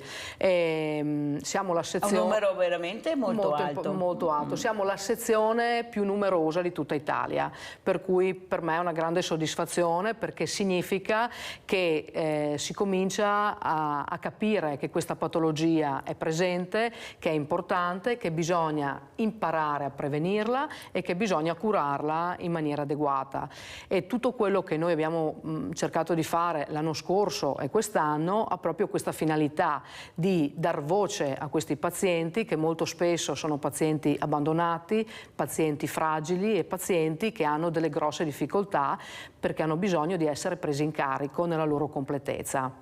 Allora, dottoressa Simonetto, l'importanza è anche di farsi visitare, di curare delle volte il famoso detto vento mi non vo combatta, invece bisogna andare con, ma magari non si sa, non si conosce, grazie invece a queste associazioni che sono molto importanti, si riesce a capire invece che è un tema, è una patologia molto frequente, aveva sentito i numeri. Prego, dottoressa Simonetto. Beh, che sia una patologia frequente non c'è dubbio, diciamo che adesso è riconosciuta, ma se ci guardiamo intorno e penso che qualsiasi persona conosce una nonna o una mamma o un'amica che ha avuto un'ulcera perlomeno su una gamba da varici, soprattutto in periodi in cui le donne stavano molto in piedi, lavoravano molto e non c'era nessuna prevenzione né per le vene varicose né non c'era problema, la gente stava in piedi, le donne poi rimanevano allettate e spesso morivano per queste cose qua proprio. La dottoressa, beh, devo dire la verità, se io le ho insegnato qualcosa, ma sapeva molto lei, è stata un'alunna molto brava e si è data molto da fare perché la patologia delle ulcere difficili non è mai stata amata da nessuno. Era una patologia da poveri, una patologia di persone che lavoravano, che non avevano avuto un'educazione, che avevano lavorato molto, la patologia delle ulcere da decupito, quindi malati che rimanevano molto a letto, malati che non avevano la possibilità di essere curati, quindi la patologia più delle persone meno abbienti. E quindi questo secondo me è stato un pregio della dottoressa. Bisognerebbe avere più medici e più personale preparato. Si può parlare anche di ereditarietà, dottoressa Simonetto? Certo, non per le piaghe da decupito, perché quelle sono da pressione o per le piaghe post-traumatiche, ma per le piaghe da ulcere da stasi delle gambe c'è una grandissima ereditarietà e quindi un'educazione, una cura preventiva dei presidi che si possono usare sia medici che tecnici potrebbe essere una cosa importante. Adesso le donne sono più attente, dico la verità, troviamo persone ancora anziane che hanno questi tipi di patologie di ulcere degli arti venosi. Però le ulcere difficili ci sono sempre, come si diceva il decupito, dopo certi interventi di tendini traumatici o di scarne, per cui l'escara non va via, la piaga non si chiude. E bisogna saperci fare, bisogna saper usare quello che abbiamo e amarle, perché è una cosa importantissima, cioè aver voglia di perdere tanto tempo. Passione, non c'è niente da fare, alla fine è quella. Dottoressa Martin, però io devo anche dire la verità che se molte donne, specialmente donne, si avvicinano a certe patologie, anche alla prevenzione, forse è merito proprio di questo associazionismo. Ecco, queste donne che ci mettono la faccia, si mettono in prima linea e fanno capire l'importanza di fare rete, di avvicinarsi, di parlare. Abbiamo sentito le interviste, questo è fondamentale, però è sempre dall'associazionismo che parte, questo o sbaglio? Sì, direi di sì, nel senso che la nostra associazione è un'associazione che è giovane, nel senso che è presente in Italia ormai da 13 anni, però in Veneto qua è presente da 1 anno e mezzo e quindi sicuramente il ruolo dell'associazione è un ruolo fondamentale, però c'è anche chi ci lavora dietro e chi ha lavorato ancora prima di me, come per esempio la dottoressa Simonetto, che sicuramente ha dato molto ai pazienti e continua a dare ancora. La prevenzione è fondamentale, è importantissima. È importante parlare utilizzando un linguaggio semplice, perché tante volte le persone che ci arrivano sono persone che fanno fatica a capire i termini scientifici e quindi bisogna anche avere un metodo semplice, bisogna perdere del tempo, che non è tempo perso, per poter spiegare il perché, per esempio, nell'insufficienza venosa va portata la calza. In effetti la dottoressa Simonetto ha parlato di vene varicose, perché così le nostre nonne, le nostre le chiamano, perché è giusto parlare in termini bravissima, difficoltà. Ecco, perciò la ringrazio di questo perché ha capito, ecco, questo pubblico deve capire. L'insufficienza venosa, come già anticipato la dottoressa, è la causa più frequente delle ulcere di difficile guarigione e l'unico modo che abbiamo per prevenirle è la calza elastica. Tante volte, adesso che stiamo andando verso l'estate, i pazienti a me chiedono: ma dobbiamo portarla proprio in estate che fa così caldo? Ed è proprio in quest'estate che è fondamentale, importante non abbandonarla, perché è un aiuto importantissimo appunto per la prevenzione. Però bisogna spiegargli perché per portare una calza, la calza deve essere, come posso dire, trattata in maniera adeguata. Per esempio va lavata spesso una calza elastica, è sbagliata l'idea che una calza va lavata una volta al mese. Più si lava e più la fibra elastica si attiva e fa la sua funzione. In più la calza elastica deve avere la dimensione giusta della gamba, non deve essere né troppo larga né troppo stretta, altrimenti non fa la sua funzione. E tutte queste cose sono le cose che noi nella nostra quotidianità cerchiamo di dire, di esprimere ai nostri pazienti, anche più volte, perché appunto fanno fatica a capire, e attraverso anche le associazioni e la nostra associazione cerchiamo di fare cultura anche su questi argomenti e prevenzione. Allora, dottoressa Simonetti, prima abbiamo parlato di femminucce e maschietti. Io la scorsa settimana ho avuto degli urologi sia da Padova ma anche da Treviso durante la settimana, dove questo uomo fa fatica ad arrivare in ambulatorio, fa fatica a farsi curare. Tanto è vero che abbiamo anche coniato uno slogan nuovo: più prevenzione, meno pannolone, perché quando l'uomo vede, sente parlare di pannolone anche se ha 80 anni, va in escandescenze e proprio diventa matto. Noi iniziamo da quando nasciamo e finché, ecco, siamo in vita abbiamo questo senza nessun problema. Ecco, perché l'uomo fa così fatica a fare prevenzione, a curarsi, specialmente nelle parti intime, una tragedia umana, ecco questa... Perché, quella è, là per l'uomo è un mondo sacro. Noi donne siamo più abituate ad andare dal ginecologo con una certa regolarità, proprio per la nostra natura, proprio perché partoriamo, proprio. Invece per loro è molto più complicato, nella mentalità che via via sta migliorando, ma proprio nella mentalità chiusa degli anni passati. Adesso è un po' diverso, però è legato proprio a una cultura che avevamo qua in Veneto di tabù forse su certe cose. Ma gli uomini fanno anche fatica a darsi le creme, perché per l'uomo è la donna che si mette la crema, si cura il corpo, siamo stati abituati fin da piccole, siamo legate alla bellezza. L'uomo è di una difficoltà, no, eccettuato alcuni, non hanno neanche mai messo una crema, non vogliono sentirsi unti, non hanno il tempo per farlo, cioè sono proprio, però anche queste sono questioni di educazione. Se educhiamo i nostri ragazzi un po' alla volta, lo fanno, ma gli uomini di 60 anni, 70 anni non si metteranno una crema neanche per morto morire. Avete sentito cosa adesso? Come commenta, dottoressa Martin? Io sono assolutamente d'accordo con la dottoressa. È vero che i maschi fanno più fatica, hanno un certo pudore, ok, riguardo a questo argomento, e comunque io noto nella mia quotidianità che anche le donne anziane fanno fatica e si vergognano proprio perché c'è la cultura.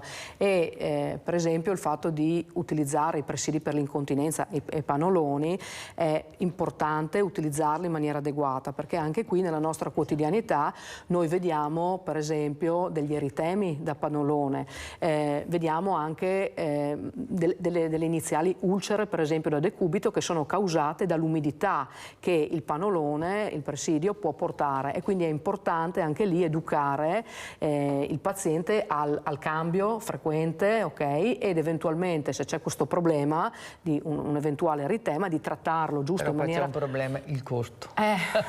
Questo è sempre presente, però bisogna... Perché nelle persone anziane c'è anche il costo del panolone. Con le pensioni che hanno la maggior parte, poverette. Costano molto. Però per fortuna c'è comunque l'azienda che in parte passa un tot di panoloni. Un tempo questa cosa non esisteva, per cui è già un qualcosa, no? E quindi se c'è la possibilità è importante utilizzarli, ripeto, utilizzarli in maniera adeguata, e se ci sono delle problematiche legate a queste, all'utilizzo di questi, bisogna trattarle in maniera adeguata prima che diventi troppo tardi, perché comunque un arrossamento, per esempio a livello del sacro, dei glutei, da panoloni, è già un'iniziale lesione da decubito, è una lesione da decubito di primo stadio che va trattata, non è un arrossamento normale come per esempio se c'è una puntura d'insetto, mi spiego, e quindi va va trattata e va curata, perché una piaga da decubito può evolvere in maniera velocissima.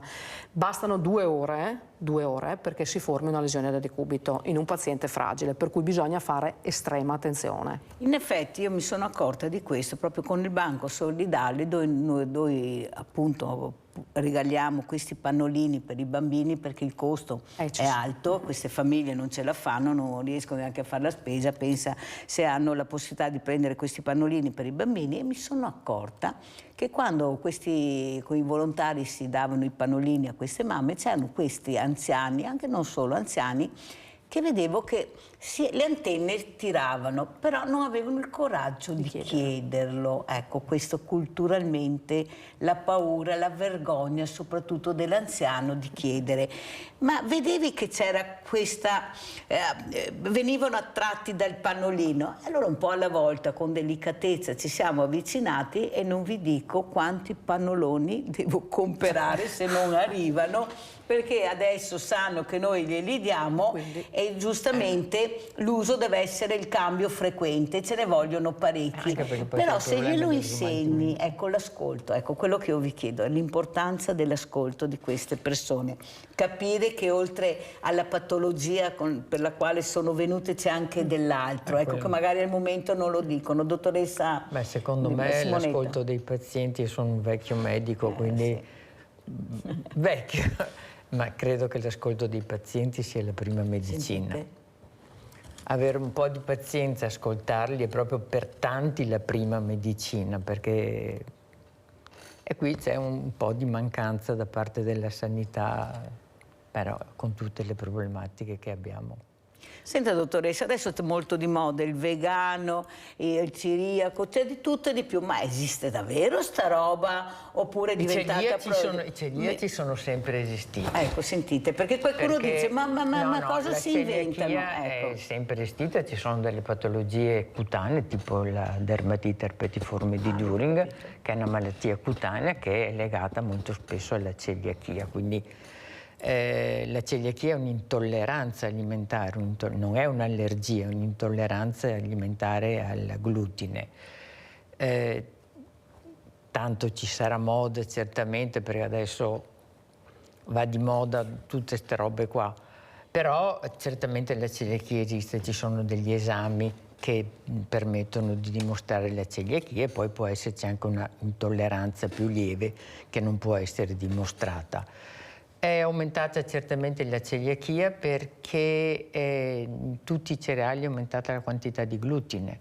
Dal 73-74 mi pare hanno fatto grani più ricchi di glutine perché sono più nutrienti. E se ben, io sono sempre vecchia, ma se ben penso, quando ero piccola io ti davano la pastina glutinata a Buitoni perché era più nutriente. E questo può aver irritato, perché è un'irritazione, l'intestino di tanti bambini, di tante persone. Adesso ci sono tante mode, io non mi permetto di giudicare perché ho le mie idee su quello che è giusto, quello che non è giusto. Noi vogliamo saperle, dottoressa, ci intrighi, dottoressa. No, ma certamente io dico sempre che bisogna stare attenti, vedere, valutare, perché fare una massima così. Però in tempo di guerra mangiavano tutto. Cioè, la fame fa mangiare molte più cose di quelle che mangiamo adesso, che adesso siamo molto difficili. Molte sono teorie, molte sono filosofie, molti sono modi di vedere ed è, dal punto di vista medico ci sono delle cose ben precise, però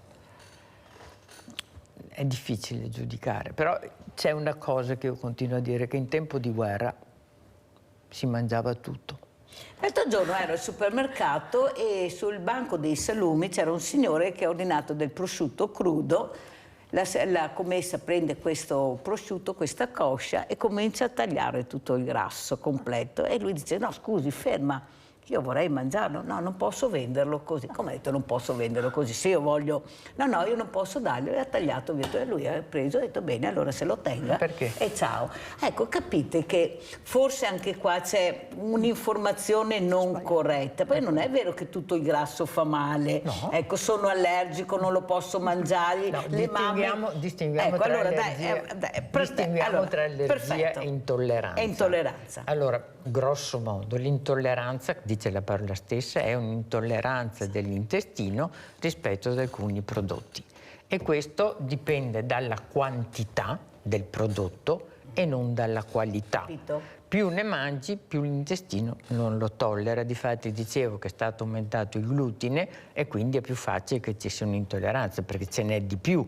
Quindi uno che magari mangiava il pane 50 anni fa, non aveva nessun disturbo perché il glutine era poco, adesso può avere un disturbo da glutine, che non è proprio una vera celiachia, ma L'allergia invece è un'altra cosa. L'allergia è una risposta anche a piccole quantità, cioè questo aptene, questa sostanza è entrata nel mio organismo, io l'ho riconosciuta e ho dato una risposta di difesa verso questa sostanza. Per cui se io rintroduco questa sostanza, anche se in piccola quantità, il mio corpo reagisce in maniera violenta, proprio per difendermi da questa sostanza. Sono due cose completamente diverse. Siamo a scuola anche questa mattina, come sempre io dico, e impariamo veramente molto con questi graditi, importanti ospiti che abbiamo. Allora andiamo a vedere seconda intervista, seconde testimonianze della dottoressa Valentina Martin.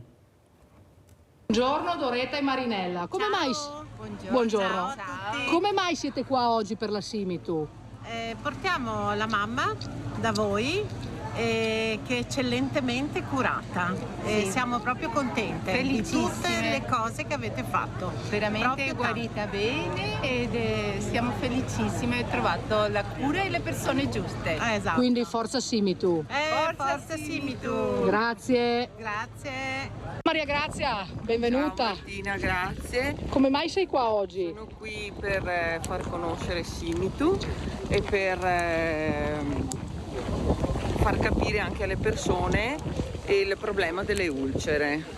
Grazie di essere qua e di sostenerci. Viva Grazie, Simitu. Viva Simitu. Ciao. Buongiorno. Buongiorno. Come mai è qui con noi oggi?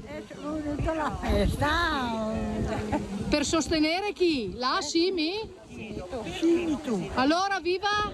Viva Simitu. Bravissima. Faccia un saluto. Salve, mi stia bene. Bravissima. Ci vediamo martedì. Martedì. Ecco qua, ci troviamo con Anna Maria, con Michelinda e con Vittoria. Ciao ragazze. Come mai siete qua oggi? Perché siamo con la dottoressa, ci mancherebbe. E poi per... Bravissima. Bisogna sostenerla e ringraziare i vostri angioletti. Perfetto, Lei perfetto. e tutto il suo clan. Certo, adesso vi siete sedute perché siete un po' stanche. Sì, ma adesso arriviamo in fondo, Bene, che lo creda lei. Brave, bravissima. Forza Simitu. Una meraviglia. Bene, forza Simitu. Comunque la passeggiata è stata una meraviglia proprio, perché ha detto la signora. Bene, ciao ragazze. Arrivederci. Aspetta. Ciao Chiara, ciao Michelinda. Come mai siete qua oggi? Buongiorno dottoressa Martin. Buongiorno dottoressa Martin. Siamo iscritte all'associazione Simitu Veneto e abbiamo partecipato a tutti gli eventi che la Simitu ha organizzato, anzi che ha organizzato lei con tutto lo staff, e uno più bello dell'altro. E oggi anche partecipiamo volentieri a questo che è diverso, complice il bel tempo, una giornata all'aria aperta. Cerchiamo di mettere in atto tutte le indicazioni che ci dà per quanto riguarda il regime alimentare, per quanto riguarda la cura delle lesioni, le creme, le calze per la mamma che lei ha curato ben 2 volte, è guarito, e l'importanza del movimento, perché Grazie. la mamma è anche cardiopatica, quindi è necessario osservare tante norme. E allora viva? E allora viva Simitu! Grazie, viva? Viva Simitu!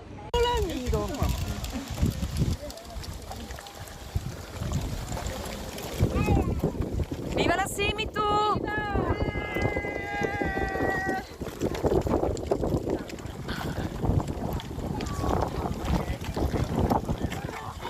che piace, non piace.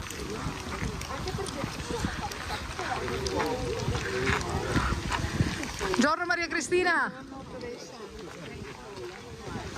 Viva Esterina, bravissima.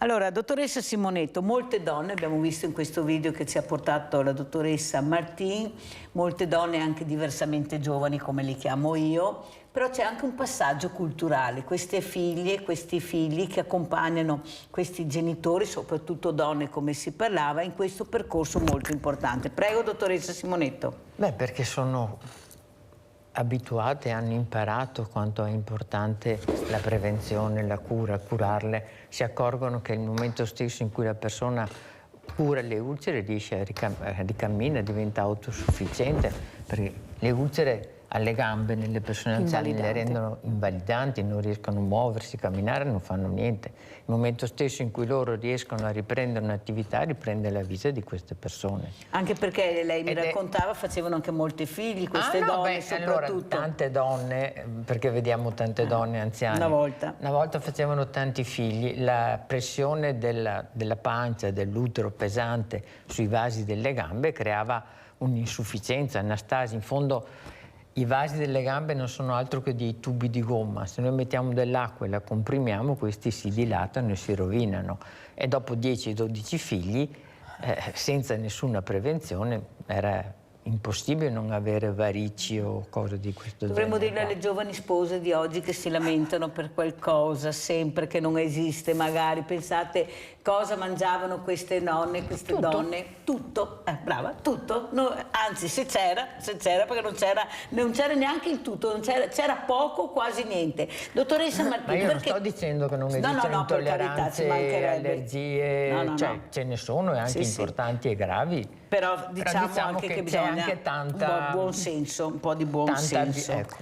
Se posso dire una cosa rispetto a quello che è stato già detto, volevo sottolineare due cose, secondo me, che io nella mia quotidianità cerco sempre di esprimere. Allora, prima di tutto che ovviamente vanno rispettate tutte le filosofie, tutte le idee dal punto di vista del mangiare, come la dottoressa ha detto, però io credo che il giusto sta in mezzo e infatti quello che io dico sempre alle persone che vedo e che quotidianamente seguo è quello di dire di mangiare un po' di tutto, nel senso che l'estremo è sempre poco corretto e quindi l'indicazione che io do è di mangiare sempre un po' di carne, un po' di pesce, un po' di pollo, i legumi naturalmente, i carboidrati.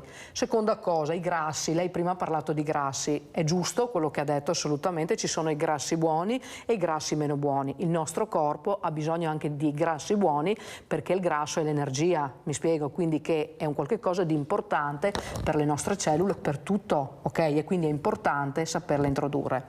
E poi una terza cosa che volevo dire è la questione dell'ascolto, no? Che giustamente voi avete dato un'importanza particolare, no? Voi avete un'età diversa dalla mia, ma io dalla mia parte cerco nella mia quotidianità di ascoltare, perché prima di essere pazienti io ho davanti a me delle persone e l'ascolto, l'empatia è una cosa che viene da dentro, mi spiego, e quindi la prima cura, come diceva la dottoressa, è proprio l'ascolto e l'empatia ed è quella che si crea ed è dimostrato anche da degli studi scientifici nei primi minuti in cui si ha il primo contatto col paziente. Infatti è mia norma, quando io vedo le persone, dare sempre la possibilità a loro di esprimersi, di parlare.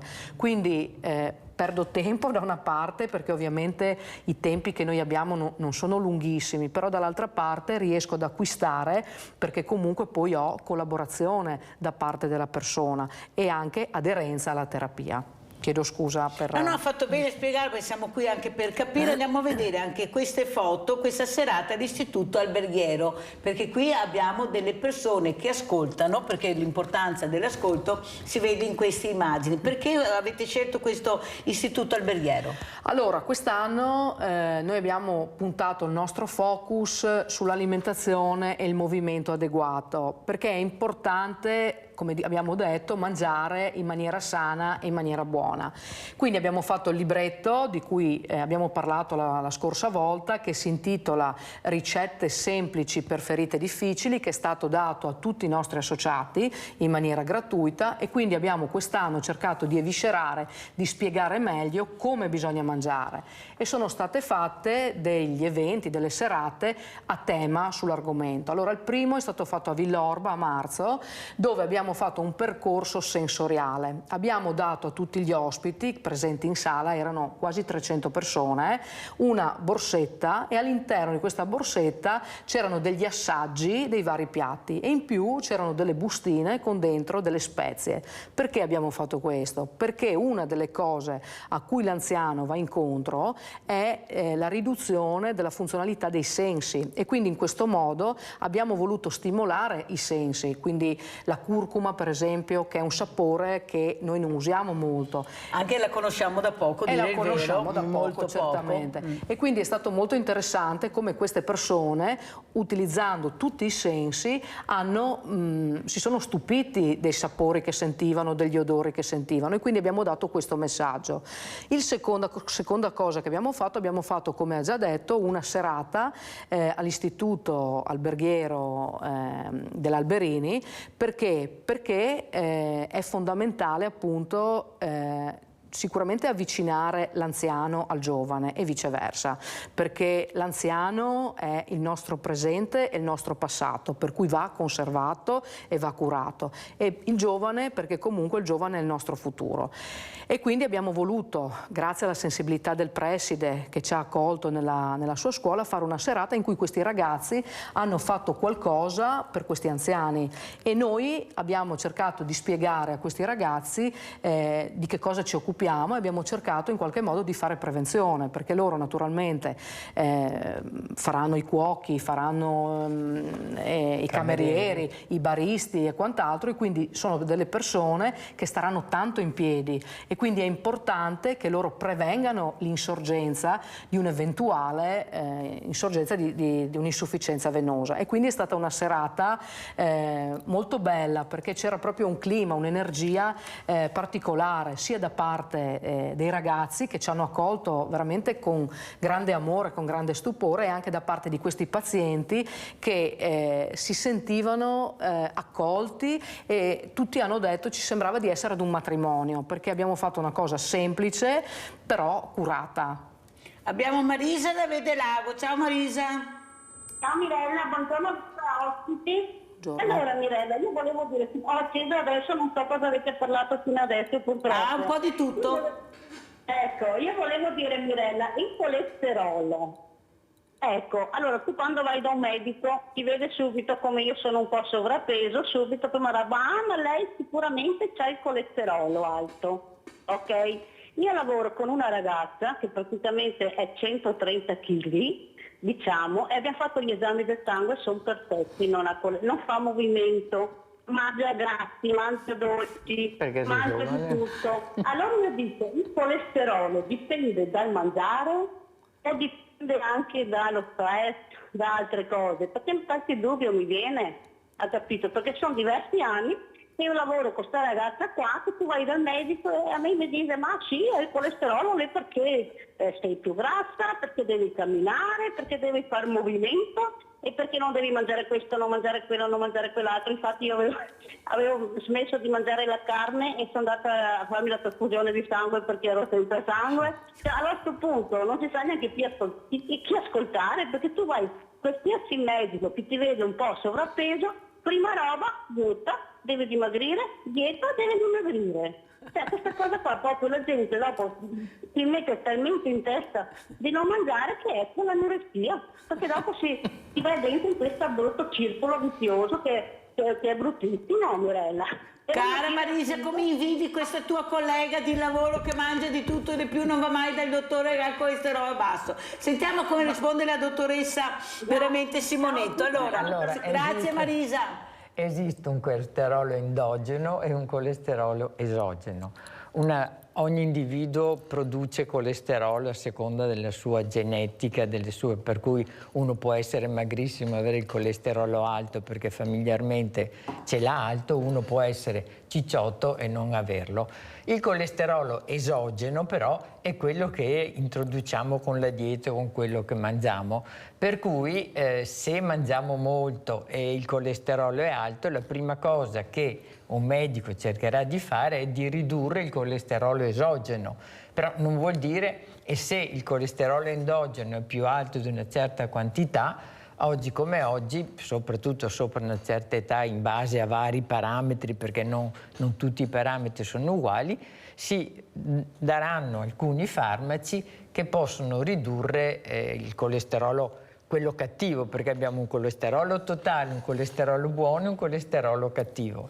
Il colesterolo cattivo è quello che può dare dei problemi vascolari al cuore e a cose di questo genere qua. Il colesterolo buono è quello che riattiviamo con l'attività, il movimento, una buona alimentazione. Il colesterolo di base, che varia da persona a persona, è genetico. Per cui se lei è grassa e ha il colesterolo alto, le daranno certamente, glielo faranno ridurre con la dieta. Se non basta la dieta, le daranno le statine. Se una persona giovane, pur mangiando tanto, ha il colesterolo basso, bisogna vedere che colesterolo, quale dei colesteroli, logicamente o fa più attività o ha un colesterolo, non le daranno le statine finché non sarà valutato che è cambiato anche il suo, però più mangia, più facilmente avrà il colesterolo alto. Risposta più che esauriente, allora sentiamo come ci saluta la dottoressa Valentina Martin. Io vi saluto naturalmente ringraziandovi ancora per l'invito, vi chiedo di sostenere la Simitu Veneto e la Simitu nazionale e vi chiedo anche di seguirci sui social per le prossime iniziative che abbiamo. La prima di queste sarà ad ottobre, infatti il Presidente nazionale mi ha chiesto di scrivere un libro di poesie per i pazienti della Simitu e io ci sto lavorando e quindi questo libro verrà presentato prima di tutto al Congresso nazionale dell'Associazione Italiana delle Ulcere Cutanee che si terrà a Torino e poi verranno fatte delle presentazioni anche qua in Veneto naturalmente, chiedo scusa, per poterlo presentare, per presentare e per parlare ancora di ulcere e della Simitu. Sentiamo anche come ci saluta la dottoressa Diva Simonetto, dermatologa. Saluto tutti, è stato un piacere essere qua, ringrazio la Mirella e assicuro la dottoressa Martin che mi scriverò anch'io quanto prima alla sua associazione. Che bella questa cosa. Grazie sia alla dottoressa Diva Simonetto che alla dottoressa Valentina Martin. Pubblicità.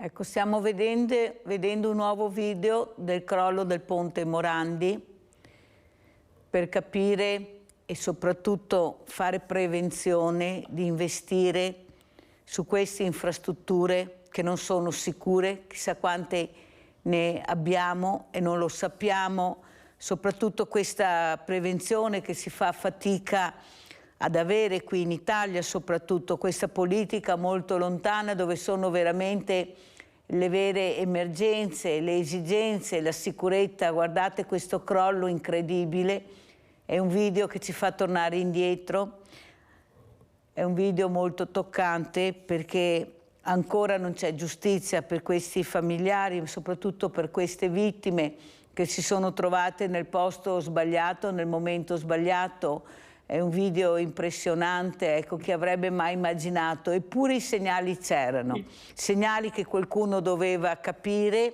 provvedere e soprattutto doveva investire sulla sicurezza. Adesso naturalmente come al solito il cerino viene passato però questi familiari vogliono giustizia, queste morti, queste vite veramente devono aver giustizia. Ne parleremo questa mattina e la ringrazio veramente tantissimo. Egle Possetti, collegata con noi da Milano, Presidente Comitato Ricordo Vittime Ponte Morandi.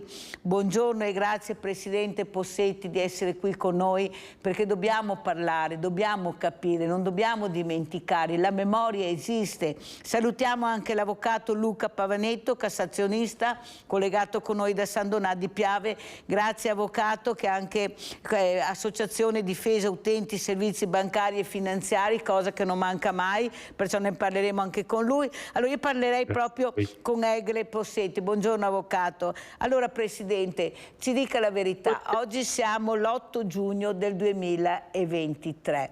Ecco, dal suo importante osservatorio, cosa sta vedendo? Prego.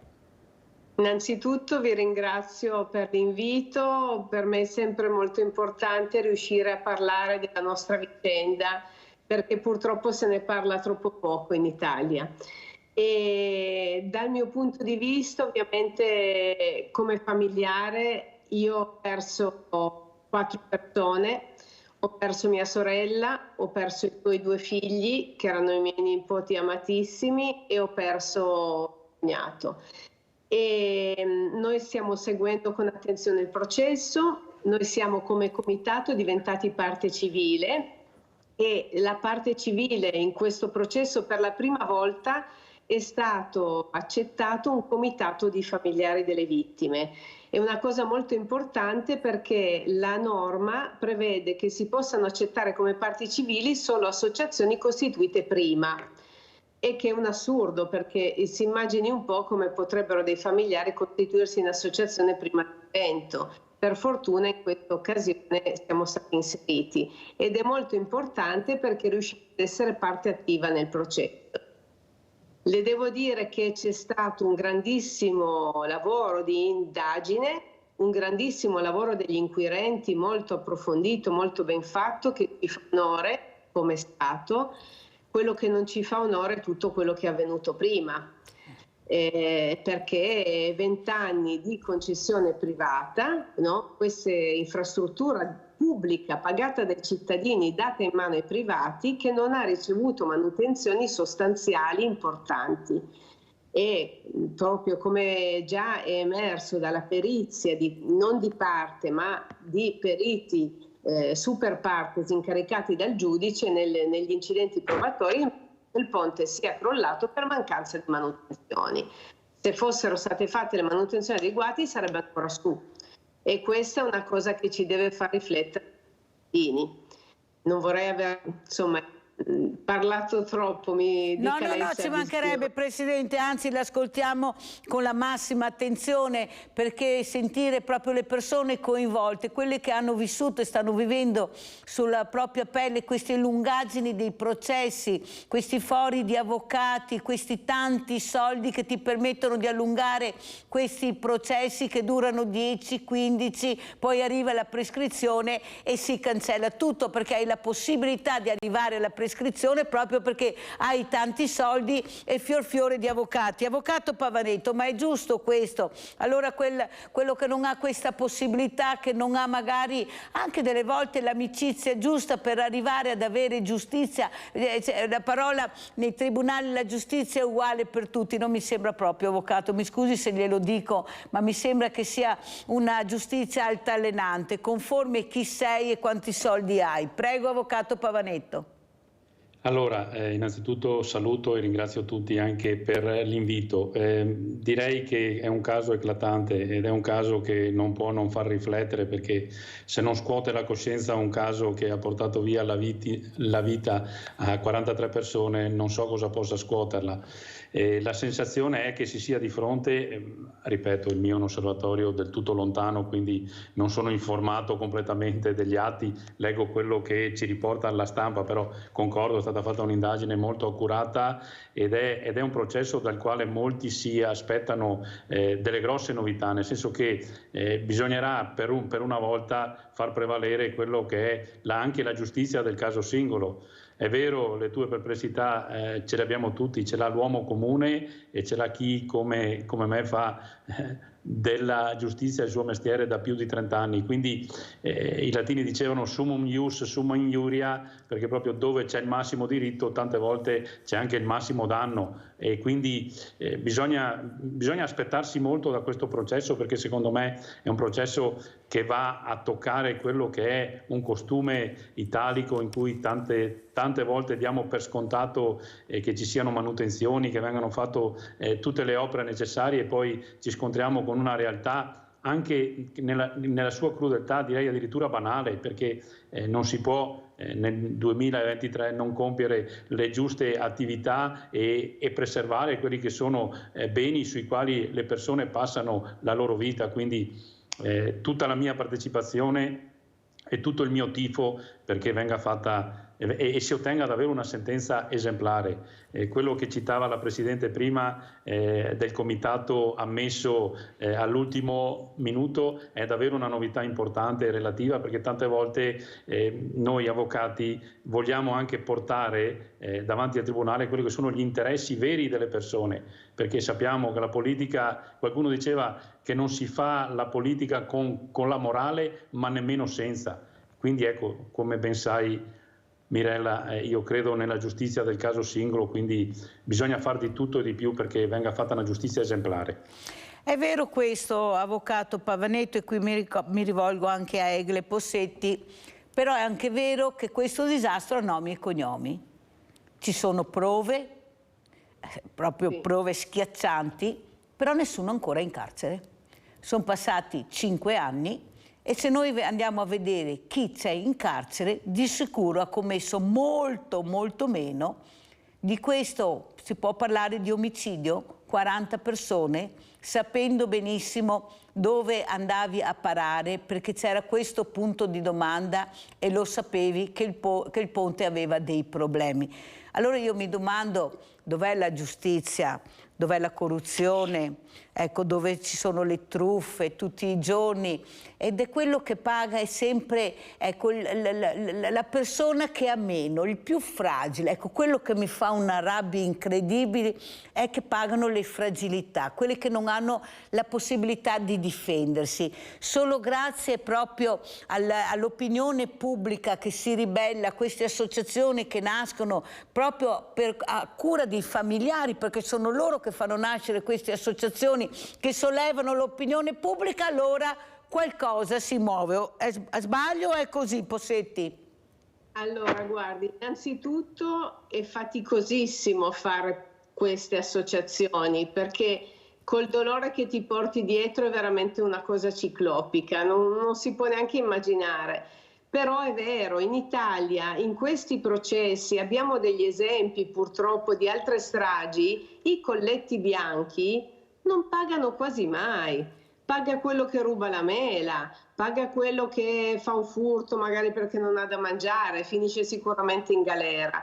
C'è un problema veramente di anche difficoltà di concludere i processi nei tempi. E si fa di tutto per fare in modo, come giustamente diceva lei, perché chi ha più soldi riesce a mettere in campo avvocati più qualificati, più avvocati, e si trascinano. Noi faremo di tutto come comitato, come parenti, i nostri avvocati stanno lavorando veramente tantissimo, abbiamo un tecnico, l'ingegner Rugarli, che sta lavorando da un punto di vista tecnico, un ingegnere molto qualificato, che sta portando degli elementi importanti al processo. Noi non molliamo e facciamo di tutto, perché l'avvocato ha ragione. Questo è un processo che farà discrimine per il futuro. È importante che vada in un certo modo. È importante che il vaso di Pandora che si è scoperchiato di mancate manutenzioni, di risparmi, perché è chiaro che un imprenditore deve guadagnare, ha un investimento, ma non può guadagnare oltre ogni limite ragionevole.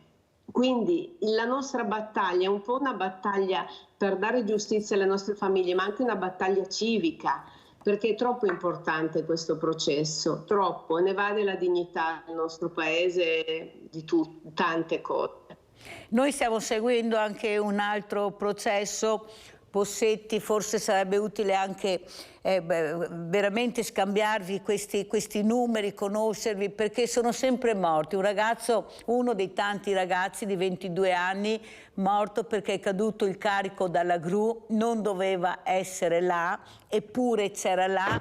Ci sono dei colpevoli, però questo processo, anche questo processo ha sollevato l'opinione pubblica. Ecco, questo ragazzo che non aveva nessuna colpa e che è morto perché qualcuno gli ha impedito di essere nel posto sbagliato, e questo è questo difetto che sembra ci fosse in questo mezzo. Ecco, forse qualcuno, forse il nostro il Parlamento che legifera, che fa queste leggi poi a discrezione, conforme il giudice, conforme come va il processo, conforme quanti soldi ha questo cavillo che può cambiare le regole del gioco, dovrebbe terminare. La giustizia dovrebbe essere una. Se c'è un nome e cognome e c'è un colpevole, ma è possibile che prima sia colpevole e poi diventi addirittura innocente? È possibile che da 20 anni, 30 anni, uno se fa 3-4 anni di galera dopo aver ucciso 3-4 persone riesce ad essere libero? Ecco, questa garanzia, ecco, della colpevolezza, il garante della colpevolezza, ma se ci sono dei prove,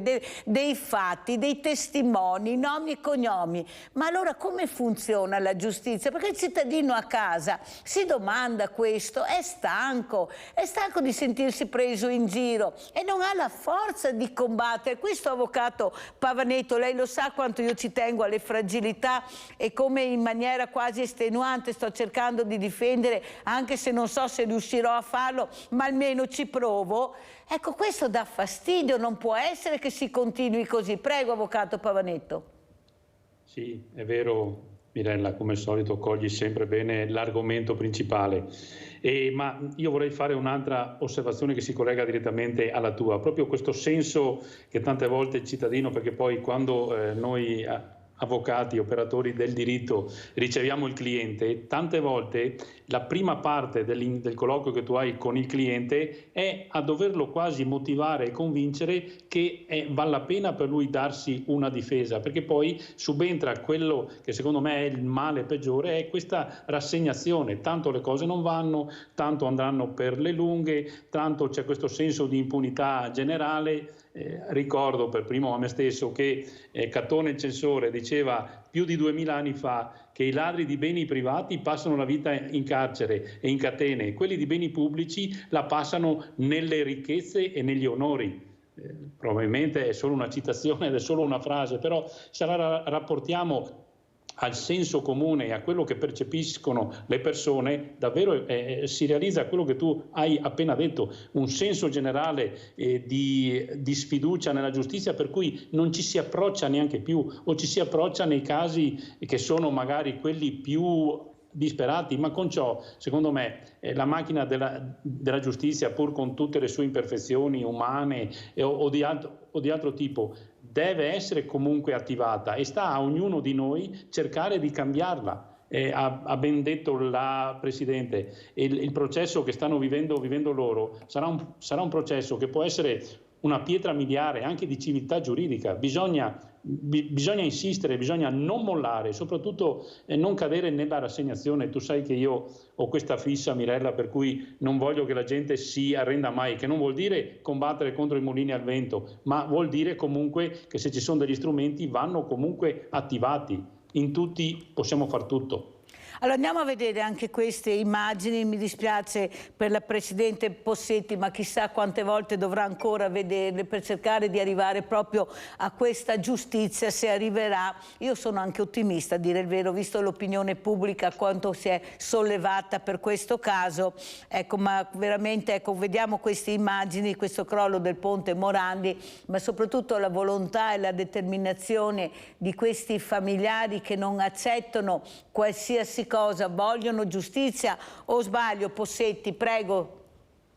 Certo, noi vogliamo giustizia perché lo dobbiamo alle nostre famiglie, lo dobbiamo a noi per quello che stiamo vivendo, che abbiamo vissuto, e come dicevo prima lo dobbiamo anche agli altri italiani che hanno rischiato in milioni, perché il ponte era noto nel risk assessment della società di ASPI. Già dal 2015 era noto che quello era un ponte a rischio crollo e c'era scritto nel bilancio, nei rischi societari, e quindi questa cosa è inaccettabile, per cui non possiamo mollare, e la giustizia, cioè capire cosa è successo, e purtroppo ce lo immaginiamo tutti cosa è successo, ma vogliamo che questa verità diventi verità processuale. E questo è importantissimo. Però cosa le ha fatto, cosa ha provato nel momento che uno dei massimi dirigenti di questa società ha dichiarato dopo 5 anni, tanto sapeva che adesso poteva dirlo perché non è più imputabile, lo sapevamo ma non siamo intervenuti, e come me lo sapevano altre persone. Queste persone hanno un nome e cognome, anche lui ha un nome e cognome. Come mai secondo lei a distanza di tanto tempo, proprio per la sicurezza di non aver problemi, ha parlato? Ecco, non è un'ulteriore diciamo umiliazione verso di voi, ecco, dove questi familiari ce la stanno mettendo tutta per capire veramente qual è la verità, anche se la sapete benissimo, perché ce n'è una sola verità. Il ponte non era sicuro e lo sapevano, inutile che andiamo in cerca chissà di quali cose, questa è la verità. Prego Possetti. Guardi, ovviamente questo è stato l'ennesimo coltello, no, che noi abbiamo ricevuto, come ne abbiamo ricevuti tanti in questi 5 anni.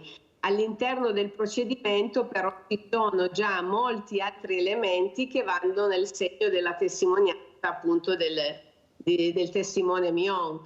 Quindi lui era presente a questa riunione, adesso gli avvocati delle difese dicono che non è affidabile, ma la testimonianza che lui ha portato non va assolutamente in senso contrario ad altri elementi già emersi. Quindi, come dire, si sta apparecchiando un tavolo di elementi molto importanti che vanno in un'unica direzione, e quindi, come lei, un pochino dobbiamo essere fiduciosi anche noi che si arrivi a un risultato. Il problema è che chi ha beneficiato anche di questi utili, che sono poi gli azionisti, in questi chiaramente nel processo non ci sono, perché ci sono gli amministratori delle società. E da un punto di vista morale però gli azionisti che hanno beneficiato di questi utili in questi anni hanno una responsabilità morale comunque forte. E certo che speriamo nella giustizia, ci crediamo e la stiamo affrontando con il massimo che possiamo fare umanamente possibile. Allora, avvocato Pavanetto, giustamente la Presidente Possetti ha detto stiamo apparecchiando il tavolo. Io sfortunatamente anch'io ho preparato dei tavoli assieme ad altre persone. Poi quando arrivi davanti al giudice, all'improvviso viene fuori il cavillo, la virgola. Tutto rimandato perché c'è questa virgola sbagliata, questo cavillo. Ma se ne accorgono nel momento che vengono consegnate e che c'è il procedimento, il processo, cioè prima non è possibile, e nel silenzio totale sia da una parte che dall'altra. Questo fa molto pensare, perché allora pensare male è peccato, ma qualche volta ci si azzecca, o sbaglio, avvocato? Sì, il problema è proprio questo, Mirella, ma soprattutto un'altra cosa che va ben valutata secondo me è quella della responsabilità degli amministratori, perché io trovo un gioco stucchevole e anche poco edificante quando si cerca di far capire che l'amministratore è lì perché ha un incarico, ma sembra che non stia gestendo una cosa sua o non ne voglia assumere le responsabilità. No, proprio perché sei amministratore di una società o comunque di un partenariato, di un gruppo di azionisti, tu devi rispondere, perché il tuo compito nel correttamente amministrare è proprio quello di adottare tutte le cautele necessarie. Cioè, se tu hai il sentore o hai il sospetto o hai la certezza che questa struttura non sia sicura, tu ti devi attivare. Cioè, non è questo un costume italico che a me piace poco e che da sempre cerco di combattere. C'ero ma dormivo o c'entravo poco. No, se c'eri e avevi un ruolo apicale in una struttura, proprio perché avevi il ruolo apicale dovevi assumerti tutte le conseguenze del caso. Quindi si tratta di attivare tutte le cautele necessarie. Perché devi aspettare perizie altrui? Disponi tu una perizia, ma su un qualsiasi bene, perché purtroppo dico per le persone che non ci sono più, non solo per loro, ma in tanti altri casi si potrebbe applicare questo tipo di principio. È una sorta di responsabilità oggettiva, secondo me, che va rafforzata. Cioè, io sono amministratore di una società e ne devo rispondere integralmente. No, sembro che sia lì a passare per caso, mi porto a casa il mio gettone e non devo far altro. No. Tu non sei un fantoccio messo sopra una società senza alcuna responsabilità. Tu sei una persona che trae dei vantaggi economici dal tuo ruolo apicale, ma questi vantaggi economici ricomprendono assolutamente l'obbligo da parte tua di utilizzare non una diligenza ordinaria, ma la massima diligenza possibile per il caso specifico. Quindi se anche i tuoi ingegneri ti dicono che va tutto bene, caso assurdo non è questo, ma tu dovresti lo stesso, se hai un sospetto, commissionare una perizia indipendente o andare fino in fondo. E questo secondo me lo step che manca tra i tanti in uno Stato che vuole crescere. Abbiamo Rinaldo da Venezia. Ciao Rinaldo. Ciao Mirella e buongiorno all'avvocato. Quello del Ponte Morandi è una vergogna, è una roba bella, di solo qui io ho costruito in 6-7 mesi. E comunque chi che ha un'azienda, il titolare di un'azienda, gli amministratori, chi è responsabile di quello che fa. Non mi si scuse. Purtroppo che sei 3 gradi di giudizio ancora, avvocati da milioni, andare avanti in altri 30 anni. Invece il processo doveva lì a farvi delle prove di esame, processo, cosa dice, Benetton, non Benetton, era tutti, fine. E la legge doveva essere così, non perché ti dà la possibilità, ti tiri davanti 30 anni, con tutte le vittime che deve stare. Sembra uno scimbello per il mondo intero, perché sugli altri stati finisce in presto queste robe qua. Queste qua, ma cosa mi interessa perché ti sei un miliardario? No, però ti tiravi i soldi e autostrade, i miliardi di provvigione che ti pagava, e adesso ti paghi i danni. E se perché è stata una negligenza provata, ti vai a fine. E adesso deve essere così.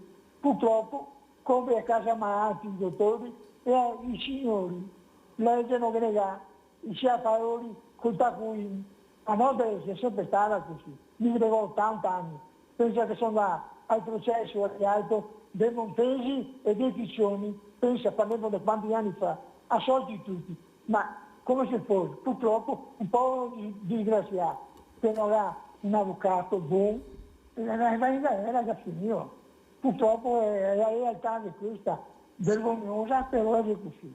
Cara Mirella, ti saluto e buongiorno all'avvocato che vedo che ride, vuol dire che hai capito molto bene. Grazie buongiorno al nostro avvocato. Rinaldo. Andiamo a sentire questo sopravvissuto, andiamo a Trieste proprio sul Ponte Morandi.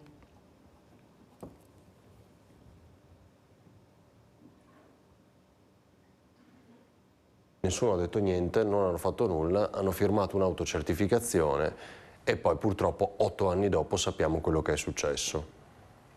Sì. Tu mi hai svelato che non avevi seguito nulla, non sapevi nulla. No, perché hai cancellato? Cosa hai fatto? No, hai l'ho resettato? cancellato, nel senso che la vita va avanti, quindi ho altre cose più importanti da fare che seguire una cosa che secondo me comunque non finirà in niente, sinceramente. Quindi, tu dici? Sì, quindi come non mi sorprendo di quello che mi hai raccontato, che era una cosa che risaputa già dal 2010 e quindi purtroppo in Italia, come tutte le cose, deve sempre scapparci il morto, in questo caso 43. È ancora molto provato a distanza di quasi 5 anni, tanto da non seguire più la vicenda sui media. Federico Cerne, il fisioterapista triestino superstite del crollo del Ponte Morandi a Genova del 14 agosto 2018, è quasi riluttante a commentare la dichiarazione di Gianni Mion, ex amministratore delegato di Edizione, la holding della famiglia Benetton, che davanti ai magistrati ha detto il ponte aveva un difetto originario di progettazione ed era a rischio crollo. Lo sapevamo tutti fin dal 2010. Sì, però un conto è sapere, no? Cioè questo, certo. Cioè, quando, però, se io ti dico sapevano e non hanno fatto niente, tu cosa dici? Mi viene spontaneo dire che gli interessi economici vengono sempre messi davanti alla sicurezza in questo caso, ma anche alla salute delle persone. Io magari ho la fortuna che te lo posso raccontare, posso esprimere il mio pensiero. ci sono altre 43 persone che non possono fare la stessa identica cosa. Tra l'altro appunto lui avrebbe detto non ho parlato, non ho detto niente, forse per paura, non ci siamo resi conto, o avevo paura di perdere il posto di lavoro. Questo ha detto Mion anche. Che pensi? Che io per fortuna ho un'altra etica e quindi magari a questo punto sono io quello sbagliato, perché se tutti ragionano così... Mi auguro di no, lo spero anch'io, ma ne sono convinto. Lungo e complesso è stato il percorso riabilitativo del 39enne triestino, che da allora ha subito ben 10 interventi per gli effetti della caduta, dalla quale si è salvato insieme all'allora fidanzata Rita Giancristofaro. E ancora oggi di quel terribile incidente Federico Cerne non ricorda nulla. Cioè che pensiero hai avuto? Che ho avuto fortuna, perché se ho saputo, anche lì l'ho saputo 5 giorni dopo, perché mi ricordo che ho chiesto a mio papà come va, mi ha detto bene, sta arrivando Mattarella. La prima domanda che io ho fatto: per me viene Mattarella? Cioè, mi fa no, per i funerali di Stato, perché ci sono stati 43 morti. E allora lì ho capito, è un incidente, allora è importante. Mamma mia.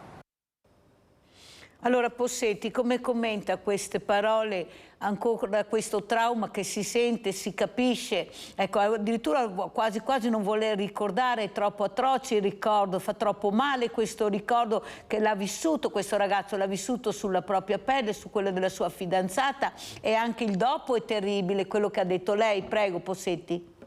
Lo posso immaginare come stia questo ragazzo. Abbiamo anche noi nel comitato una persona che è sopravvissuta e chiaramente è molto difficile. Come le dicevo prima, è altrettanto difficile per noi anche solo fare un'intervista come questa, essere sempre diciamo attenti, essere vigili su quello che accade. È molto molto difficile, è una cosa ciclopica, però è troppo importante e questa fatica dobbiamo stringere i denti, andare avanti e farla, perché non possiamo permettere che questa vicenda vada nel dimenticatoio. Troppo poco se ne parla al momento, perché il Ponte Nuovo è ricostruito e sembra che tutto sia ricominciato come prima, ma non è come prima, perché quel ponte vecchio non è stato abbattuto perché era vecchio, ma è stato abbattuto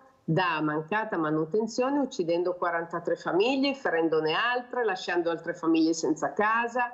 Cioè è una situazione che è inaccettabile in un paese civile. Prima mi sembra che il signore che è intervenuto prima abbia detto una cosa importante: siamo lo zimbello, siamo come nazione diventati lo zimbello. Io non ci sto a essere anche lo zimbello del mondo, perché credo che il nostro Stato debba avere un po' di dignità, un po' di amor proprio, e questa cosa qui, anche uno Stato che non ha vigilato per 20 anni su un'infrastruttura dove passano i cittadini, e non solo, quanti turisti, quante persone, una cosa cioè veramente inaccettabile.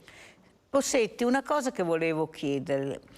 Adesso col senno di poi di quello che è avvenuto, di quello che è successo, la politica, lei che sta vivendo sulla propria pelle, cosa sta facendo? Questi politici riescono a capire che bisogna cambiare il sistema, che bisogna cambiare il registro, che quando noi sentiamo che il cugino ha un prezzo, la sorella un altro, il figlio un altro, ci sono i prezzi addirittura sul grado di parentela, ma qui stiamo parlando di morti. Ma come? Addirittura c'è un prezzo in base al grado di parentela. Ma vi rendete conto cosa hanno fatto? Noi non lo sapevamo, siamo venuti a saperlo perché gli ospiti invitati, ecco, parlano, dicono quello che succede.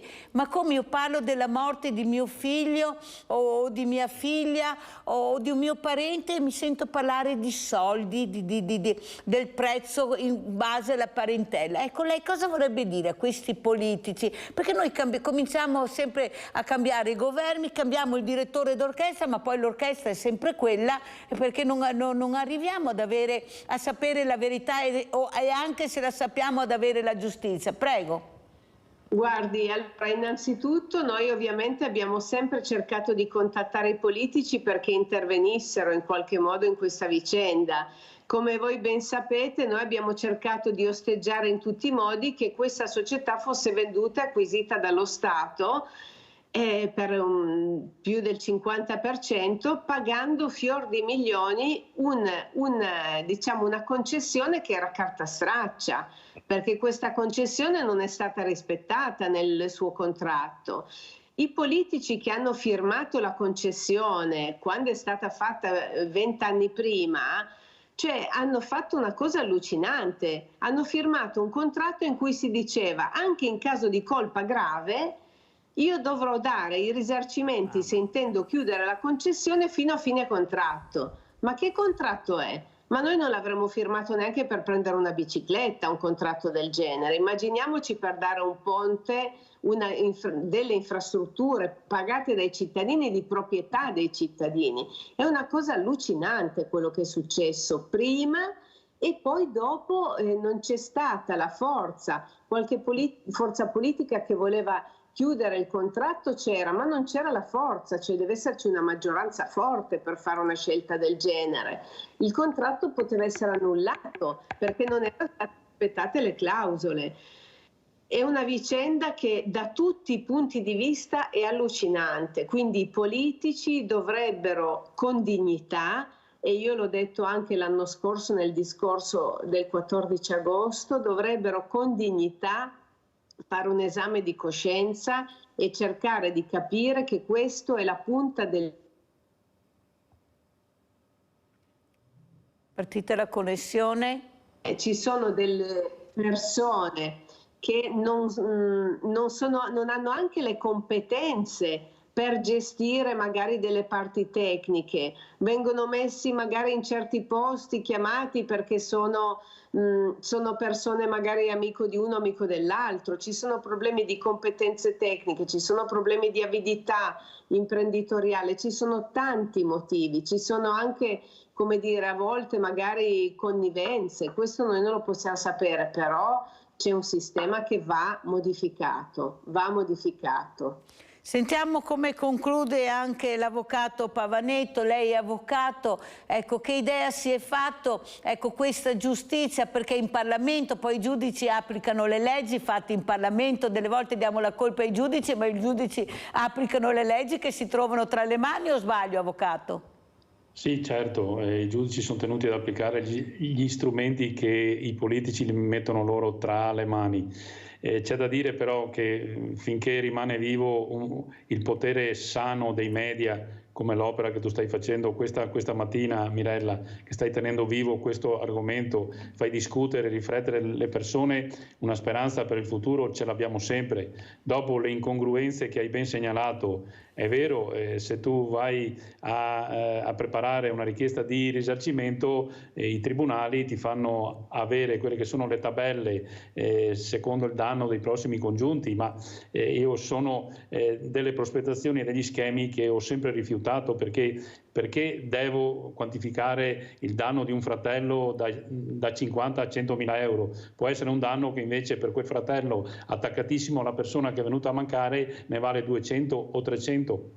Sono tutte storture, secondo me, in cui si ricade proprio nell'intento, che più delle volte è sbagliato, anche se può avere una motivazione corretta, che è quello di dare celerità, di dare un processo uniforme, di dare ai cittadini la sensazione di arrivare a far giustizia. Ma il vero problema, non ce lo dimentichiamo, è la distanza abissale che c'è tra chi ci governa e le reali esigenze dei cittadini. Finché c'è questa frattura enorme tra il paese reale e il paese legale o il paese politico, si fa fatica ad andare avanti, si fa fatica a progredire, perché noi dobbiamo puntare a una società civile che abbia dei valori etici. Ma è inutile che ce lo nascondiamo. Il diritto per se stesso è molto semplice. I tre precetti fondamentali del diritto sono vivere onestamente, non offendere alcun altro e dare a ciascuno il suo. Se tu applicassi questi tre principi davvero in profondità nella società, potresti anche cambiarla. magari ci diranno che siamo illusi o degli idealisti, ma insomma merita di far di una vita una battaglia di questo tipo. Sì, però non solo questa battaglia, molte battaglie, non vediamo veramente un finale positivo per noi. Sto parlando di risparmiatori, andiamo a vedere risparmiatori in mutande, Veneto Banca, poi lo commentiamo con l'avvocato Pavanetto.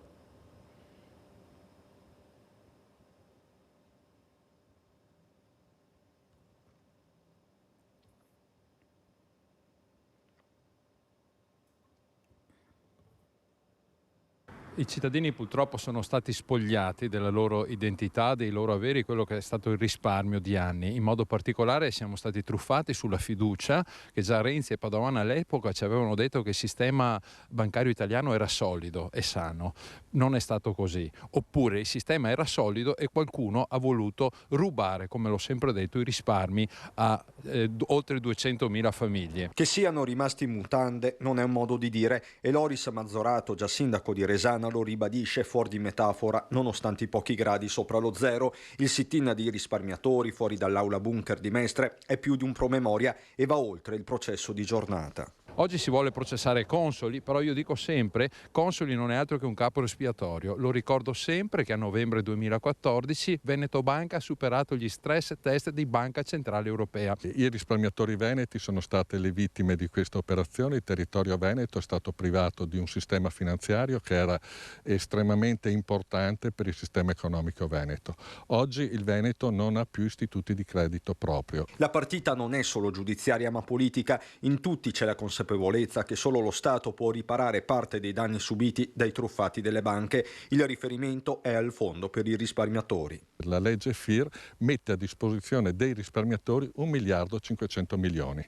Quella base è stata erogata, avanzano 540 milioni, quei 540 milioni che fanno parte della dotazione FIR ancora non sono stati distribuiti ai risparmiatori. Noi chiediamo che lo Stato onori le proprie leggi e paghi 383.000 e 50 euro. Risparmi di una vita. Di 3 generazioni. 160.000 euro che erano ancora delle azioni di mio nonno, di mia mamma, e io in fiducia di questo ho pensato di utilizzarlo come la musigna, come si vuol dire, no? 15 anni che sto soffrendo. Vado in pensione e rimango senza soldi. Potevo avere le mie giornate, decidere, fare, il piacere di vivere la vita. Me l'hanno tolto.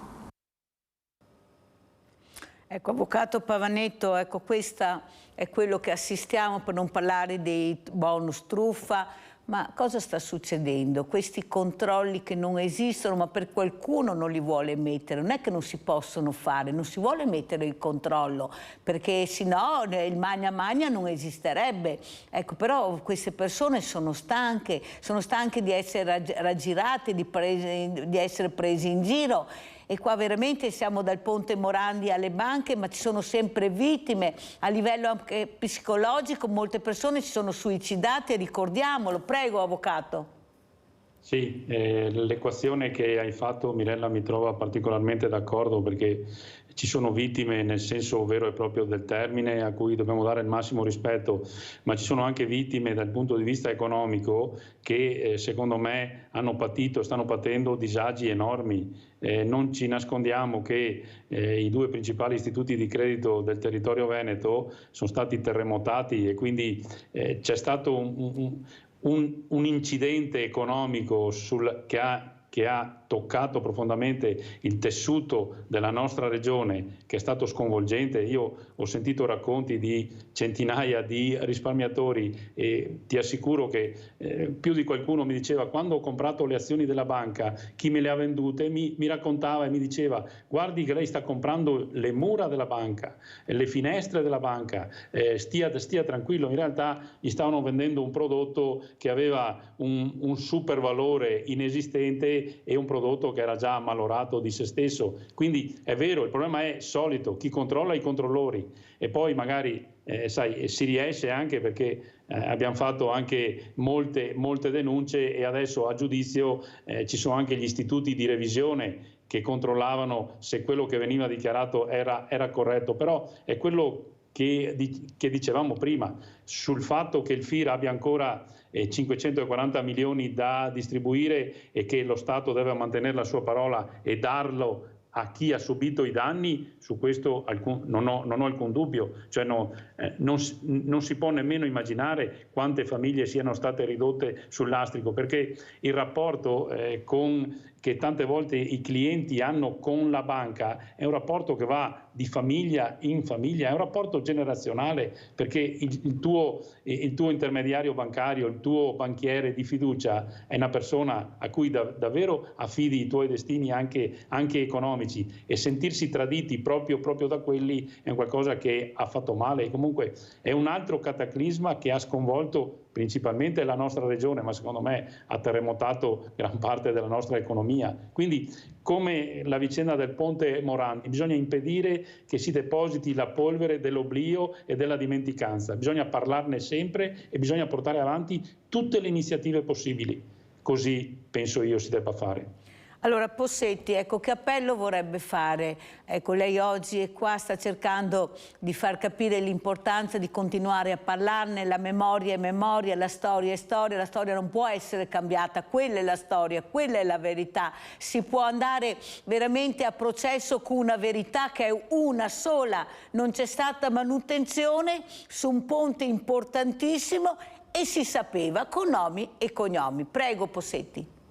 Sì, l'appello è proprio questo, a tutti voi, a tutti gli ascoltatori, di non perdere di vista questa vicenda, di cercare di informarsi, di cercare di seguire. Noi abbiamo anche la pagina Facebook del comitato, che è Comitato Parenti Ponte Morandi, e vi invito a seguire, perché noi mettiamo le notizie aggiornate, che le persone sappiano, che si informino, che non siano inermi, perché oggi è toccato a noi, la prossima volta potrebbe toccare a qualcun altro, e tutti insieme, come diceva anche l'avvocato, anche queste persone truffate siamo tutti figli di un malcostume, di delinquenza, di avidità, e dobbiamo fare in modo che ci sia, come dire, un cerchio virtuoso per fare in modo che le persone cambino, perché le persone oneste ci sono.